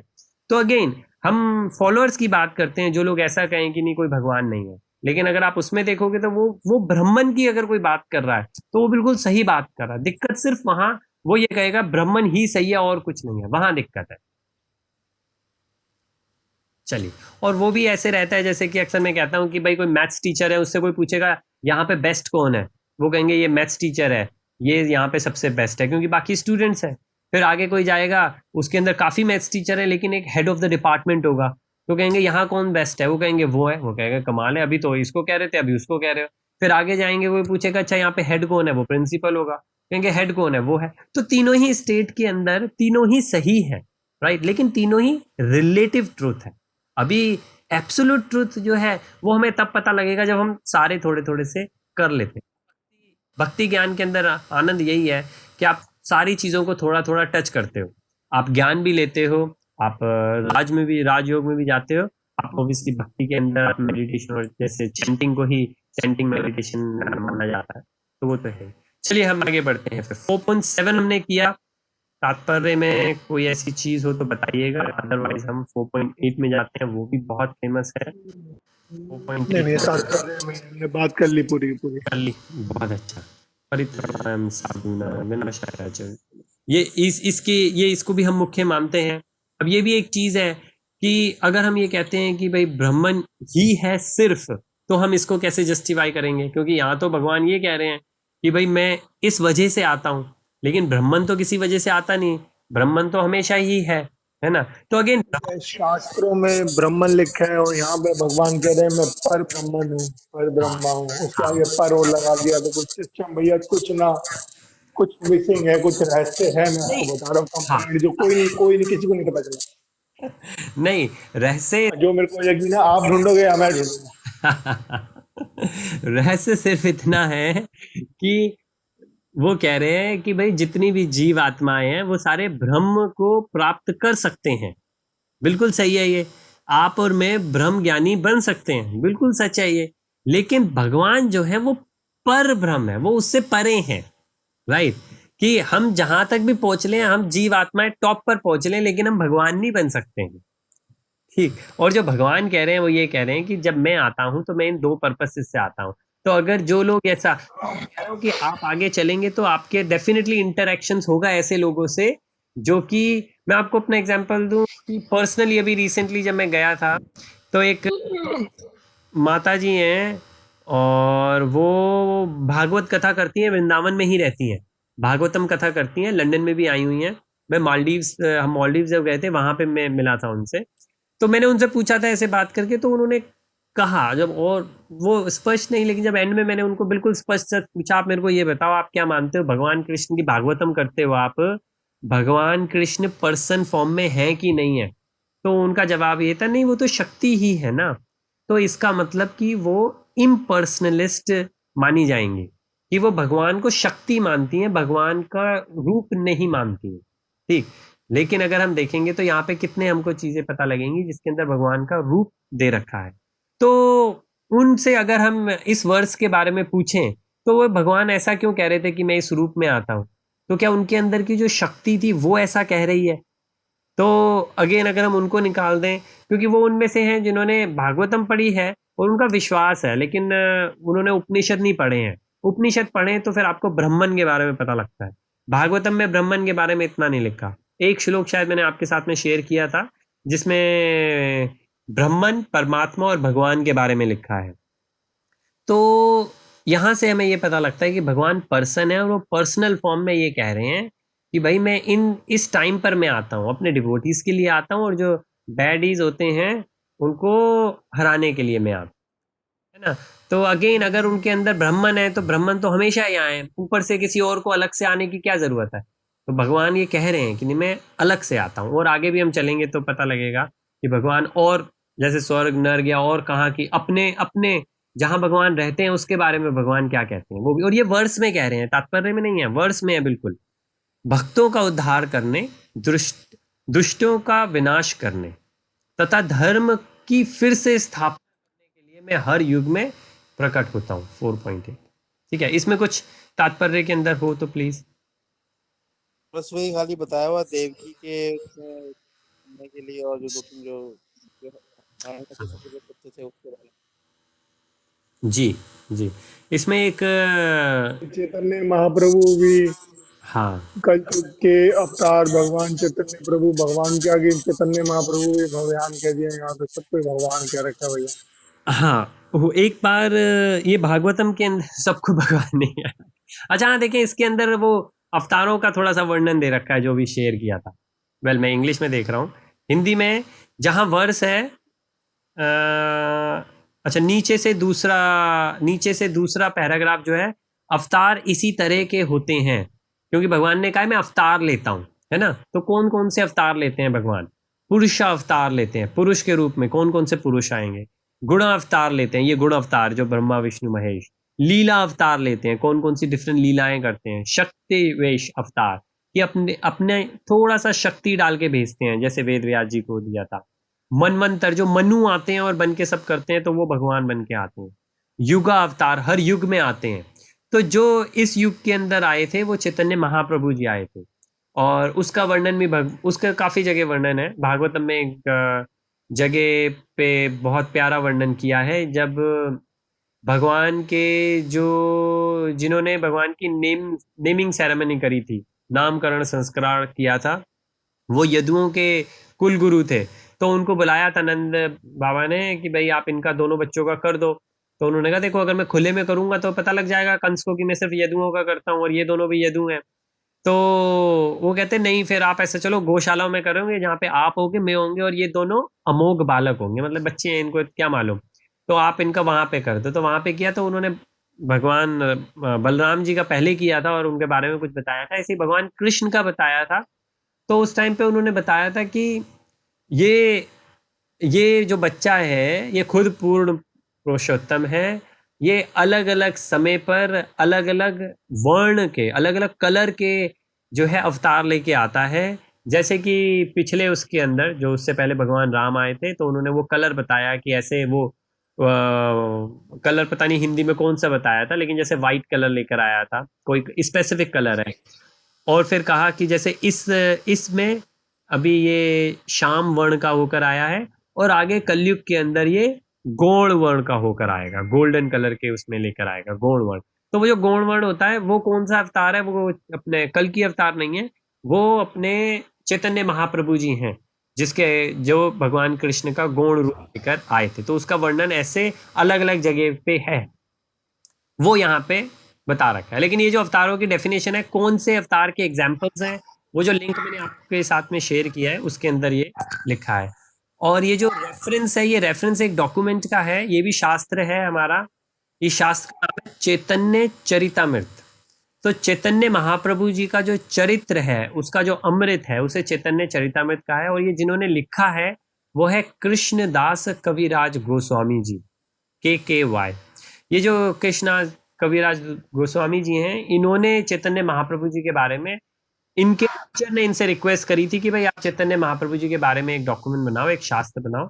तो वो इन्होंने लिखा है, और इन्होंने जो सोर्स है वो कहाँ कहाँ से लेके लिखा है वो भी शुरू में बताया, और बहुत हम्बल होके लिखा है।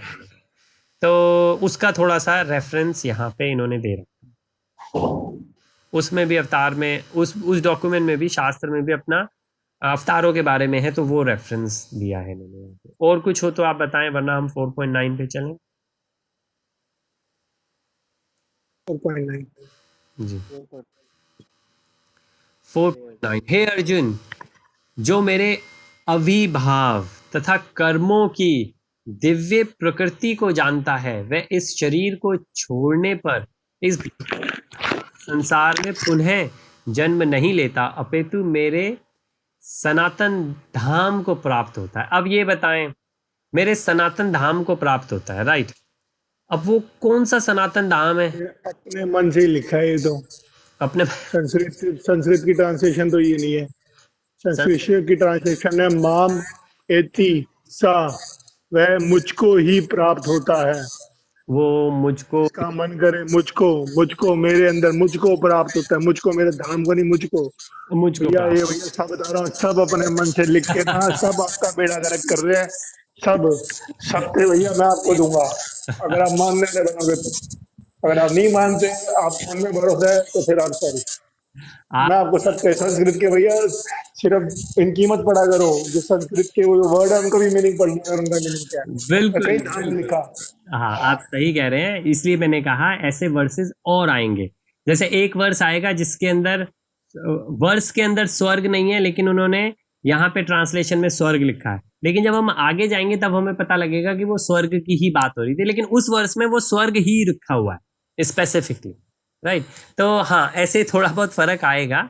लेकिन अच्छा, हम शुरू से अगर देखें, जन्म कर्म च में दिव्यम, कि मेरे जन्म और मेरा कर्म दोनों दिव्यम है, राइट? लेकिन अगेन, अगर सबसे पहले तो पता है क्या है, आप अगर देखेंगे हमारे वैदिक शास्त्रों के हिसाब से, तो आपको ये दो डेफिनेशन, पर्सनलिस्ट और इम्पर्सनलिस्ट में से एक चूज करनी पड़ेगी। ठीक है, आप मतलब करनी पड़ेगी बात नहीं है, आपका हो ही जाएगा अपने आप ही कि या तो ये होगा या ये होगा। अब पर्सनालिटी में से एट्रीब्यूट्स निकले या एट्रीब्यूट्स में से पर्सनालिटी निकली, ये देखना है। जैसे कि अगर धुआं निकला है तो आग होगी, बिना आग के धुआं नहीं निकल सकता। तो यहाँ पे जो लिखा है, भगवान ये कह रहे हैं मेरा जो जन्म है और मेरे जो कर्म है वो दोनों दिव्यम है। अब भगवान कृष्ण के अलावा हमारे वैदिक ग्रंथों में शायद ही कोई और है जिनका दोनों ही ऐसा हो, ठीक? कि कोई ऐसा कह नहीं सकता कि और किसी का ऐसा था कि जिनके मतलब जैसे 5 वर्ष, उन्होंने बहुत सारे ऐसे किए, 12-13 एग्जाम्पल आते हैं जो जिनका उन्होंने बचपन में ही, मतलब 10-11 साल में गए थे भगवान, अपने टीनेजर से पहले उन्होंने कंस का वध किया था। उससे पहले वहीं गोकुल में, वृंदावन में उन्होंने कितनों उनका उद्धार किया था। तो वहां से हमें पता लगता है कि भगवान अपने दिव्य कर्म कर रहे थे और दिव्य जन्म था उनका। जन्म भी हमको मालूम है उनका किस तरीके से हुआ था, कहाँ से उस वेदर के अंदर उनको वहां पे छोड़कर आए थे वासुदेव जी, नंदगांव छोड़कर आए थे। तो लेकिन हाँ, चले, आप जो कह रहे हैं, अगर उन्होंने ये नहीं लिखा सनातन धाम को प्राप्त होगा, भैया अब तो मांगे ना, मैंने कहा था मैं आपको प्रूफ दूंगा। जैसे नदी समुद्र में मिल जाती है, बूंद सागर में मिल जाती है, वैसे भगवान से मिल जाते हैं, मुझको प्राप्त हो जाते हैं भगवान, नहीं धाम में नहीं जाते। मैंने आपको बता दिया भैया, हैंड्स प्रूफ। आपने मन से जो ट्रांसलेशन करना है कर लो। नहीं, आपकी अच्छा, जो आपकी जो बिलीफ है, मैं बिलीफ तो तोड़ नहीं सकता। देखो मैं आर्ग्यूमेंट नहीं अच्छा करना चाहता। अच्छा, मुझे एक बात बताएं, अगर मैं ये कहूं मैं दुबई गया और मैं अविनाश से मिला, तो इसका क्या मतलब है? नदी समुद्र से मिल गई कि क्या मतलब हुआ इसका? मैं अविनाश से मिला, भैया अविनाश से मिले तो आप अविनाश से मिले, आप दुबई से नहीं मिले। ठीक? ऐसे ही अगर आप अविनाश से मिले, आप ऐसे वैकुंठ से नहीं मिले, आप भगवान से मिले। बिल्कुल ऐसे ही अगर हम भैया आप ना कंफ्यूजन निकालो, मेरे जो एक एम है ना भैया, मैं उस एम पे चल रहा हूँ। आप मुझे ये मतलब समझाओ, ब्रह्म देखिए, ज्योत का मतलब क्या था, ब्रह्म नहीं ज्योति का मतलब। नहीं, देखिए मैं आप ही की बात कर रहा हूँ। आपने कहा यहाँ लिखा है सनातन धर्म नहीं है, मैंने कहा उसे ड्रॉप कर दो। बहुत अच्छी बात है, सनातन धाम नहीं है, उसे ड्रॉप कर दो। क्या लिखा है? ये लिखा है कि वो मुझे प्राप्त होता है। ठीक है, तो ठीक है, मतलब भगवान से मिलता है वो, राइट। हम उनकी आंख देखो ना भैया, मछली क्यों देख रहे हो कि मछली कहाँ पे है? हाँ समुद्र में है, नदी में है, कटोरे में है। मछली अच्छा की चले आंख भैया, अर्जुन ठीक। बनो, अर्जुन भगवान को प्राप्त हो रहा, वैकुंठ। आप धाम की मत टेंशन लो भैया। आप भैया मत, आप अर्जुन नहीं बन रहे भैया, मैं अर्जुन बन रहा हूँ, मेरे को सिर्फ एक आंख दिखाई दे रही है। ठीक है भाई, वो हमें और आगे पता आपको लगेगा। बुरा लग रहा है तो मैं छोड़ देता हूँ, लो मैं ऐसे नहीं आऊंगा। किसी को भी बुरा लगना है, मेरा जो भैया, मेरा जो एम है, मुझसे मत टीम करो। नहीं ठीक है, आपका आपका जो एम है वो अच्छा है। मैं ये कह रहा हूँ कोई एम नहीं है, जो भगवान यहाँ पे बता रहे हैं वो हम पढ़ रहे हैं, ठीक है, कोई ऐसा एम नहीं है।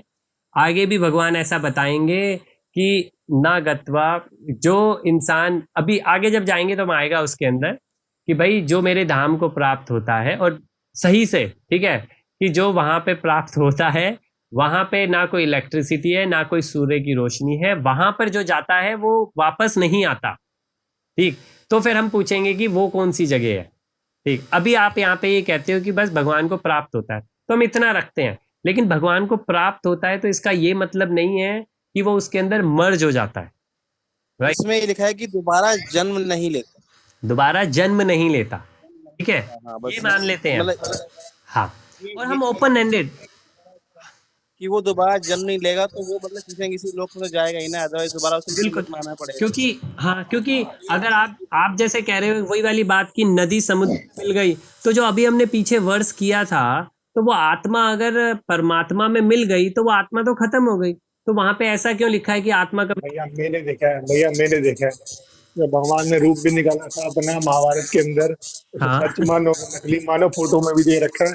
जो हाँ हाँ जन्म ले रहे थे वो मुंह से बाहर निकल रहे थे, और हाँ वो मर रहे थे वो मुंह में वापस जा रहे थे। तो हाँ, जो जन्म ये लिया सही वो कहा मुंह से बाहर निकला, जो हाँ मरा वो मुंह में गया, बट वो दोबारा सही। मुंह से बाहर ही निकला। भैया आप भैया आगे चलो, मैं आपको सत्य दिखाऊंगा, आप आगे चलो। अच्छा चलो, ये बात आपने अच्छी बताई। तो ठीक है, चलो और कोई तात्पर्य में बात हो तो बताओ भाई। तात्पर्य में तो बहुत बड़ा कुछ लिखा हुआ है यार। अच्छा, हम कौन सा कर रहे हैं? 4 ब्रह्म ज्योत लिखे हैं, ब्रह्म ज्योत बताओ आप क्या चीज़ है, ब्रह्म ब्रह्म ज्योति ज्योत। क्या लिखा था वहाँ, भगवान के अनेक रूप तथा अवतार है जो लिखा हुआ है। हाँ, भगवान के अनेक रूप और अवतार हैं, वही जो हमने अभी बात करी। जैसे भगवान, भैया ब्रह्म ज्योत क्या होती है? ब्रह्म ज्योति भाई ये होती है कि हमारा स्पिरिचुअल वर्ल्ड और हमारा मटेरियल वर्ल्ड, मतलब भौतिक संसार और आध्यात्मिक संसार, इसके बीच का जो हिस्सा है उसमें एक हिस्से से, सॉरी, स्पिरिचुअल वर्ल्ड से, आध्यात्मिक जगत से एक कोने में से एक ज्योति निकल रही है, और ऐसा मानते हैं वो ज्योति भगवान के शरीर से निकल रही है। तो वो जो ज्योति भगवान के शरीर से निकलती है वो उस पूरे के पूरे आध्यात्मिक जगत से निकल के जो दोनों के बीच का हिस्सा है, आध्यात्मिक और भौतिक दोनों के बीच का हिस्सा है, उस हिस्से को उसने भरा है उस ज्योति ने। तो इसलिए आप देखोगे कि बहुत सारे ऐसे लोग होते हैं, ज्ञानी स्पेशली, वो उस ब्रह्म ज्योति में जाना चाहते हैं, और ऐसा कहते हैं क्योंकि उनके अंदर भक्ति नहीं है, इस वजह से वो उस ज्योति के परे नहीं देख पाते, और जो ज्ञानी भक्त बन जाते हैं वो उस ज्योति के परे जो भगवान है उनको देख पाते हैं और उसके आगे जाते हैं। अगर वो नहीं होते तो वो उस ब्रह्म ज्योति में अटके रहते हैं, ब्रह्म ज्योति को ऐसी जगह मानते हैं। और आप देखोगे काफी लोग उस ज्योति के अंदर, जो हम लीन होना कहते हैं ना, कि हम लीन होना चाहते हैं, वो उस ज्योति में लीन होना चाहते हैं एक्चुअली, सारे के सारे जितने भी आप लोगों से अक्सर बात करोगे जो अद्वैत अद्वैत। हाँ भैया, भैया मेरी वाइफ भी एक किताब पढ़ते हैं घर में, किताब पढ़ी है डिवाइन लाइट की।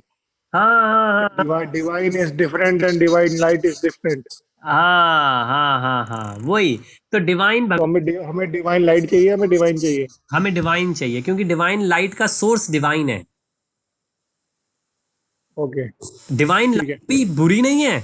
अगेन हमेशा ध्यान रखें, डिवाइन लाइट तक जो पहुंच रहे हैं वो ज्ञानी जो है वो हमसे बहुत आगे हैं, लेकिन वो डिवाइन लाइट उनका एम है, हमारा एम डिवाइन है कि हमें भगवान के पास जाना है जिनसे वो ज्योति निकल रही है। और मजे की बात यह है वो ज्योति में कुछ और है नहीं, कोई रस नहीं है वहां पे।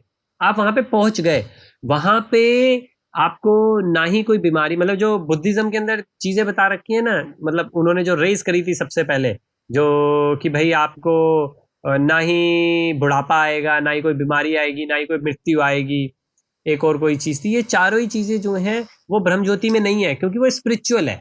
वेल एक्चुअली वो स्पिरिचुअल की स्टार्टिंग है, तो लेकिन वहां पे कोई रस नहीं है। रस का मतलब भगवान से कोई इंटरैक्शन नहीं है, इसलिए ग्रंथों में आता है और बहुत जगह आता है कि जो ज्ञानी होते हैं वो वहां तक पहुंचते हैं और वहां से गिर जाते हैं, चाहे वो बोरियत की वजह से वहां से नीचे आ जाएं। लेकिन तो हमें डिवाइन लाइट तक नहीं जाना, वो दिव्य ज्योति ब्रह्म ज्योति तक नहीं जाना, हमको हमको उससे आगे जाना है, भगवान का जो धाम है वहां जाना है। ठीक है, तो और वहां भगवान के धाम तक अगर हम जाएंगे तो वहां हम सेवा में लग सकते हैं, और जब सेवा में लगते हैं तो वहां पे हम हैप्पी रहते हैं। इंगेज, जैसे हम अभी अपने आप को यहाँ पे इंगेज करेंगे, ऐसे वहां पे हम इंगेज कर सकते हैं। और अगर ब्रह्म ज्योति में जाएंगे तो वहां पे कुछ नहीं, पे आप बैठे रहो और बैठे रहो। हाँ, आपको कोई बीमारी, भैया भैया भैया अगर भैया कई बंदा बैठे, हाँ कई लोग मेडिटेशन में बैठते हैं और कई लोग अच्छी मेडिटेशन करने लग जाते हैं, और बट कई तो कुछ टाइम के बाद कईयों की मैंने सुना है बॉडी रिएक्ट कर जाती है, हाँ कईयों को बोरिंग फील होने लग जाती है। हाँ, तो वो क्यों होता है? वो माया है या फिर दोनों चीजें हैं। कुछ लोग कुछ तो चीजें ऐसी होती हैं जो कि सिर्फ भ्रांति होती बॉडी बॉडी रिएक्ट क्यों करती है भैया? बॉडी रिएक्ट करके है। रिएक्ट का मतलब अच्छा रिएक्शन कि बुरा रिएक्शन, क्योंकि दोनों हो सकते हैं। बुरा रिएक्शन। बुरा रिएक्शन हो सकता है। मैं आपको बताऊं, सबसे पहले मैं विपश्यना गया था, मैंने दिल्ली में करी थी शायद सबसे पहले। मेरे पीछे एक अंग्रेज बैठा हुआ था, वो अंग्रेज जो थे जवान थे, मतलब मैं 16 साल का था शायद, मैं अपने 16th बर्थडे पे गया था एक्चुअली। तो वो भी मेरी उम्र के होंगे, या हो सकता है कुछ साल, मतलब जवान थे, मेरे पीछे बैठे थे। आप बिलीव करें, चौथा दिन था, 10 दिन की होती है, चौथा दिन था शायद, दोपहर का टाइम, वो बंदा मेरे पीछे बैठे बैठे गिर गया। हम दोनों बैठे, और उनकी गजब मेडिटेशन थी उनकी। तो ऑब्वियसली बाद में मैंने बात करी थी तो उनको प्रैक्टिस थी। शायद विपश्यना पहली बार ट्राई कर रहे थे, वो बंदे बैठे बैठे लिटरली गिर गए बिल्कुल। और उनको और गिरने के बाद उसको होश आया नहीं आया? गिरने के बाद उसको होश आया या ही वो स्टिल इन समाधि? नहीं, गिरने के बाद में उनको एकदम से होश नहीं आया। लोग आए, तो लोग मतलब जो वहां पे काम करते हैं वो लोग आए, मैं नहीं उठा, मेरे पीछे थे लेकिन मैं नहीं उठा था। तो मेरे पीछे और क्या हुआ, लेकिन वो खुद नहीं उठे थे। बाद में उनसे बात करी थी तो उन्होंने मेरे को क्या कहा कि उनको पता ही नहीं उनको क्या हुआ, और उनको ऐसा लगा कि उनकी पीठ के ऊपर जैसे सांप रेंग रहा हो, ऐसे थे वो। तो ये मेडिटेशन के अंदर तो बहुत सारी चीज़ें हैं जो कि हो सकती हैं, और दोनों चीज़ें हैं। मेडिटेटर जो, लेकिन अगेन वो बहुत लेवल की बात है, और हमें उससे अचीव क्या होगा। जैसे हम कहते हैं बहुत सारी सिद्धियां हैं जो कि प्राप्त हो सकती हैं। एक सिद्धि ऐसी है, दो तरीके की डिफरेंट सिद्धियां होती हैं। एक होती हैं प्राप्ति वाली सिद्धि, जैसे कि मानो मैं यहाँ पे बैठा बैठा सोचूं जो आपके पास है वो मैं ले लूं, वो मेरे को मिल जाएगी, वो प्राप्ति है। और दूसरी होती है कि वो क्रिएट कर सकते हो आप, क्रिएशन की गजब सिद्धि होती है, कि कोई चीज कहीं है नहीं लेकिन आपने क्रिएट कर दी। वो कैसी होती है, जैसे हमारे पुराने टाइम में लोग करते थे कि अपना यज्ञ कर रहे हैं तो फायर कैसे करेंगे, फायर के अंदर भगवान को क्रिएट करेंगे, मतलब अग्निदेव को बुलाएंगे वहां पे। वो ध्यान ही, ऐसा नहीं कि कहीं पे अग्नि थी वो अग्नि यहाँ पे ले आए, उन्होंने वहां से create करी है। और अगर आप देखोगे तो एक मूवी की सीरीज है, आई थिंक योगेंद्र ने तो देखी है काफी, मैं यूनिवर्सिटी में था जब मैं देखता था। रिसेंटली भी आई थिंक इन्होंने कुछ शेयर करा था, एक्स मैन की सीरीज। म्यूटेंट्स हैं उसके अंदर, एक्स मैन के अंदर, उसके अंदर भी एक म्यूटेंट ऐसा है जो कि एक बच्चा है वो, और वो कहीं पे आग होगी, वो हाथ को आगे करेगा तो आग उसकी तरफ आ जाएगी। तो वो जो म्यूटेंसी वहां पे दिखाई है वो हमारे बिल्कुल ज्ञानी मेडिटेटर्स कर सकते हैं, मतलब जो मेडिटेशन में होते हैं वो कर सकते हैं, पॉसिबल है बिल्कुल, इस चीज का वर्णन है।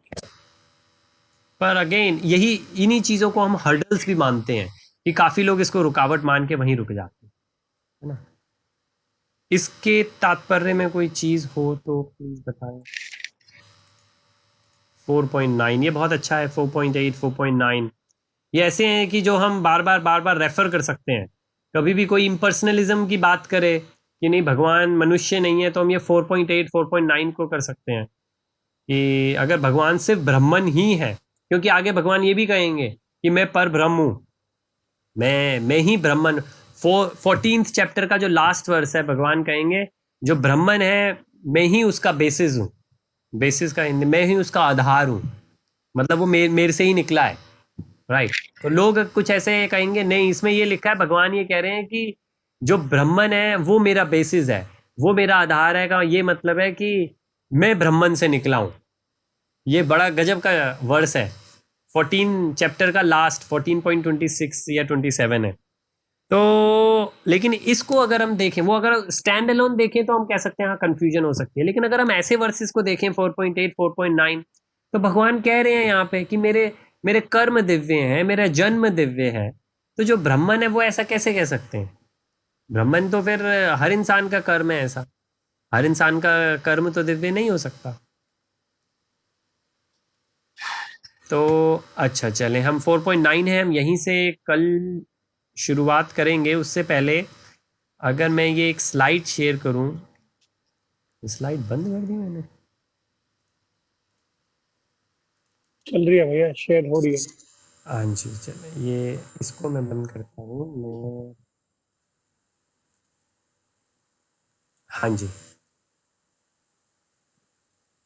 ये जो स्लाइड है चैप्टर 4 को हम इंग्लिश में है, ये मैं आपके साथ में शेयर कर लूंगा। इसके अंदर अलग अगेन जो जैसे 5 सेक्शन अगर हम बनाएं तो ऐसे हैं। इसमें इसको हम बाद में पढ़ते हैं क्योंकि अभी तो हम कर ही रहे हैं, पहले ही उसमें शुरू के 10 ही पढ़ रहे हैं हम। इसके आगे क्या होगा कि हम उसको अप्लाई कैसे करें, है ना, फिर अंडरस्टैंड कैसे करें, वो आगे आएगा, बहुत अच्छा है। लेकिन अगर हम अगले पे जाएं, ये भी हम आगे देखेंगे कि क्वालिटीज कौन सी हैं, सिम्टम्स कौन से हैं। इससे हमें धीरे धीरे पता लगना शुरू लगेगा कि भाई हमें ज्ञान मिल रहा है नहीं मिल रहा, क्या हम ज्ञान में भक्ति में आगे बढ़ रहे हैं नहीं बढ़ रहे। ये हमारे अंदर क्वालिटीज आएंगी तो फायदा है, अगर ये नहीं आएंगी तो शायद भगवान कृष्ण अच्छे हों या भगवान विष्णु अच्छे हों, भगवान शिव अच्छे हों, कोई भी अच्छे हों, हमको कोई ज्यादा फर्क नहीं पड़ता। और ना ही इस चीज का फर्क पड़ता है कि हम किसकी पूजा करें इतनी, क्योंकि ये हमारे अंदर डेवलप ही नहीं हो रही है। हाँ, अगर भगवान शिव से भी डेवलप हो रही हैं, भगवान विष्णु से, भगवान ब्रह्मा से, भगवान गणेश जी से भी पैदा हो रही हैं, तो भी बहुत हद तक फायदा है, क्योंकि उनकी आराधना करके हमको उनसे विश्वास होकर ये है। यही वजह है कि भगवान खुद आगे ये कहेंगे कि जो देवी देवता की भी पूजा कर रहे हैं, मैं उनसे, हालांकि ये भी कहेंगे कि वो मूढ़ है, मूर्ख कह सकते हैं, लेकिन मूढ़ वर्ड आता है। लेकिन ये क्वालिटीज हैं जो कि हमें डेवलप करनी है, चाहे हम किसी भी मार्ग से जाएं, ये क्वालिटीज आनी जरूरी है हमारे अंदर, चाहे हमारा जो भी मार्ग हो और चाहे अंत में हम कहीं पे भी पहुंचे। अगर हमको स्पिरिचुअल मार्ग में, आध्यात्मिक मार्ग में सफलता का मापदंड देखना है तो वो ये क्वालिटीज है, ये क्वालिटीज हमारे अंदर होनी चाहिए जो चैप्टर 4 के अंदर बहुत अच्छे से बता रखे। लेकिन अगर हम अगली स्लाइड देखें तो ये है अविनाश, आप जो कह रहे थे, इसके अंदर अगर हम देखें एक एरो दिख रहा है बड़ा सा, लेफ्ट हैंड साइड से एरो निकल के राइट हैंड साइड पे जा रहा है और वो बड़ा होता चला जा रहा है ना। तो अगर हम लेफ्ट हैंड साइड में देखें तो सबसे नीचे लिखा है Krishna consciousness, a process of converting illusionary consciousness into ब्रह्मन।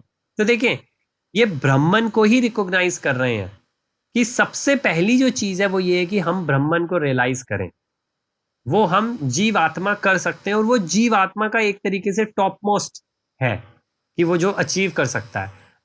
उपनिषद के हिसाब से वो ये कह रहे हैं यही गोल है, और हम ये कह रहे हैं कि वो एक बहुत अच्छा स्टैंड है।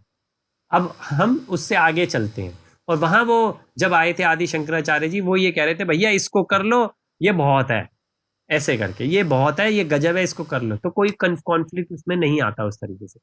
अगला स्टॉप देखें, द वर्ड ब्रह्मा, ये ब्रह्मन means spiritual, the Lord is spiritual and the rays of his transcendental body are called ब्रह्म ज्योति। तो हमने जैसे कहा, आपने बहुत अच्छा कहा कि भाई डिवाइन भगवान है और उनकी जो ज्योति है वो डिवाइन ज्योति है।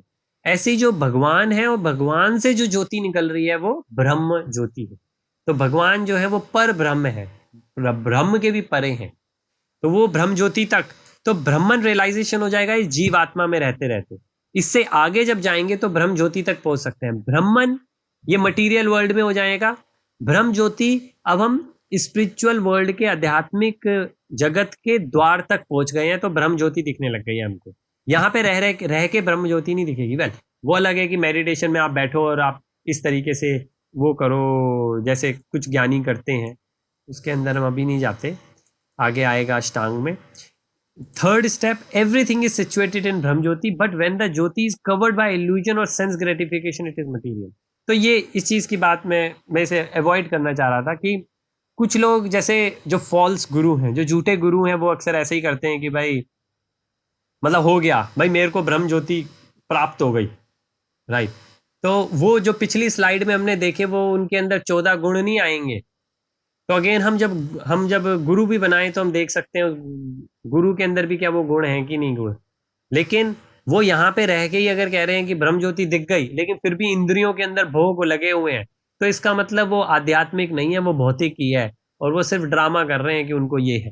तो इस चीज का हमको ध्यान रखना है कि वो ड्रामा हमारा खुद का खत्म हो जाएगा, ये हमको किसी और को बताने की जरूरत नहीं है। जैसे आपने कहा ना विनाश कि भाई मैं आपको बता दूंगा कि मेरे को सत्य हो गया, सबसे मजा तो ये आएगा कि जब हमको खुद को ये पता लग जाएगा ना, और ये बहुत अच्छी वो आती है कि वो इंसान इतना हम्बल फील करेगा। जैसे कि एक पेड़ के ऊपर अगर फल लगे हैं तो वो पेड़ को किसी को बताने की जरूरत नहीं पड़ेगी कि भाई फल लग गए हैं।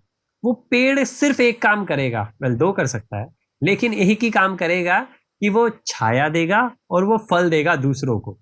वो कभी भी फल उसके अपने काम नहीं आने वाले, अपने काम आएंगे तो इसी वजह से आएंगे कि किस तरीके से ये मैं दूसरों को दे दूं, छाया दूसरों को दे दूं, वो फल दूसरों को दे दूं। अगर आप देखें, जैसे ऋषि, अगर आपको लग रही हो कि पता नहीं हम दिन के अंदर क्या ये 1-1.5 घंटा बात करते हैं, लेकिन आप देखें कोई भी चीज, ये अपना एक बहुत अच्छी एक और जगत गुरु माने गए हैं हमारे कृपालु जी महाराज। कृपालु जी महाराज का एक हैप्पीनेस के ऊपर, व्हाट इज हैप्पीनेस ऐसे कुछ करके है, यूट्यूब के ऊपर मैंने कुछ सालों पहले देखा था, बहुत अच्छे से उन्होंने डिफाइन किया था। उससे पहले और भी मैंने आगे देखा, हर जगह एक्चुअली ऐसे ही है, सत्यचित आनंद। हर इंसान हर चीज के अंदर वही चाहता है। जैसे आपने कहा कि भाई अगर कॉलेज के अंदर है तो नंबर तो चाहिए, चलो नंबर मिल गए। अगर जॉब नहीं मिली तो नंबर किसी काम के? आप कहोगे नहीं जीजू, नंबर है तो जॉब चाहिए। हमने कहा चलो जॉब मिल गई, लेकिन पैसे नहीं देंगे, जॉब दे देंगे तो किसी काम के? आप कहोगे ये क्या बकवास है, जॉब मिल गई और पैसे नहीं मिले। हमने कहा चलो पैसे भी दे देंगे आपको, लेकिन उस पैसों से आप कुछ खरीद नहीं सकते, सिर्फ पैसे बैंक में रख सकते हो। आपने कहा ऐसे पैसों से क्या काम, हम कुछ खरीदेंगे? मैंने कहा चलो खरीद भी सकते हैं उन पैसों से, लेकिन वो चीज नहीं खरीद सकते जो आप चाहते हो, वो चीज खरीद के देंगे जो हम चाहते हैं। आपको कि पर इसमें क्या मजा, वो चीज खरीदनी है ना जो मैं चाहता हूँ। कहा चलो वो चीज भी खरीद लो जो आप चाहते हो, लेकिन हम वो चीज आपको यूज नहीं करने देंगे। जैसे कोई बाइक हो गई, अगर आपको बाइक पसंद है, या कोई वीडियो गेम हो गई, या किसी हॉलीडे पे आपको जाना है, तो अब हम अगर अंत में पहुंचेंगे तो मजा जो है, जो हैप्पीनेस है, वो मार्क्स में नहीं है, जो सक्सेस है जॉब में नहीं है, वो जो पैसे हैं उसमें नहीं है, पैसों से जो चीज खरीदेंगे उसमें भी नहीं है। जब वो खरीदी हुई चीज को अपनी इंद्रियों से भोग करेंगे तब है हैप्पीनेस, राइट। लेकिन वो हैप्पीनेस सिर्फ टेम्परेरी है कि नहीं? जैसे अविनाश ने शुरू में 5 इंद्रियों का एग्जाम्पल देके चीजें समझाई, इसी इंद्रियों को यूज करके हम आगे भी जा सकते हैं, इन्हीं इंद्रियों के बस में होकर हम गिर भी सकते हैं। तो मजा वो है। और हम जो पूरे दिन के अंदर यहाँ बात करते हैं सत्य चित आनंद, जो यहाँ से मिलेगा वो परमानेंट है। क्यों? क्योंकि वो एक्सटर्नल अफेयर्स के ऊपर नहीं है, वो सेंसेस के इंटरैक्शन के ऊपर डिपेंडेंट नहीं है कि हमारे सेंसेस जब इंटरैक्ट होंगे तभी हमको होगा। जैसे कोई कहे अच्छा मेरे को आइसक्रीम खानी है, कहते आइसक्रीम तो हम देंगे, लेकिन उससे पहले हम कड़वा करेला भी देंगे, तो पता लगा अगले 5 मिनट तक जो आइसक्रीम खाओगे उसका आपको स्वाद ही नहीं आएगा। तो इंद्रियों का जो भोग है वो हमको हैप्पीनेस देते हैं, और ये हम सब जानेंगे या मानेंगे कि भाई वो सारा का सारा टेम्परेरी ही, ठीक। इसलिए हम 4th स्टेप पे जाते हैं कि how to remove this material well, कि जो पर्दा पड़ा हुआ है इसको हम कैसे हटाएं। और जब ब्रह्मन रियलाइज हो जाएंगे हम, तो वो पर्दा हट जाएगा। लेकिन अगेन हमारा एम वो ब्रह्मन रियलाइजेशन नहीं है जो कि अद्वैतवाद के अंदर उपनिषद पढ़ के आदि शंकराचार्य जी का था, राइट, या अभी भी उनके फॉलोअर्स का है। हमारा भक्ति मार्ग में, और भक्ति मार्ग में भगवान ये कहेंगे कि आप भक्ति जो है वो 100 रुपए की है, और जो ब्रह्मन है वो मानो 10 रुपए का, 50 रुपए का है। जब 100 रुपए मिल जाएंगे तो जो 10 या 50 रुपए की नीड है वो ऑटोमेटिकली आपको फिल हो जाएगी। और आखिरी है mind in samadhi refers to the mind fully absorbed in Krishna consciousness. तो ये है कि राज विद्या से जो आखिरी आता है समाधि, जो अष्टांग योग से मिले समाधि, वही हम यहाँ पे कह रहे हैं और उसी के अंदर हम कहते हैं कि सारी इंद्रियां जो है वो भगवान के लिए यूज हो रही हैं, इंगेज्ड हैं, उसी को समाधि कह रहे हैं हम।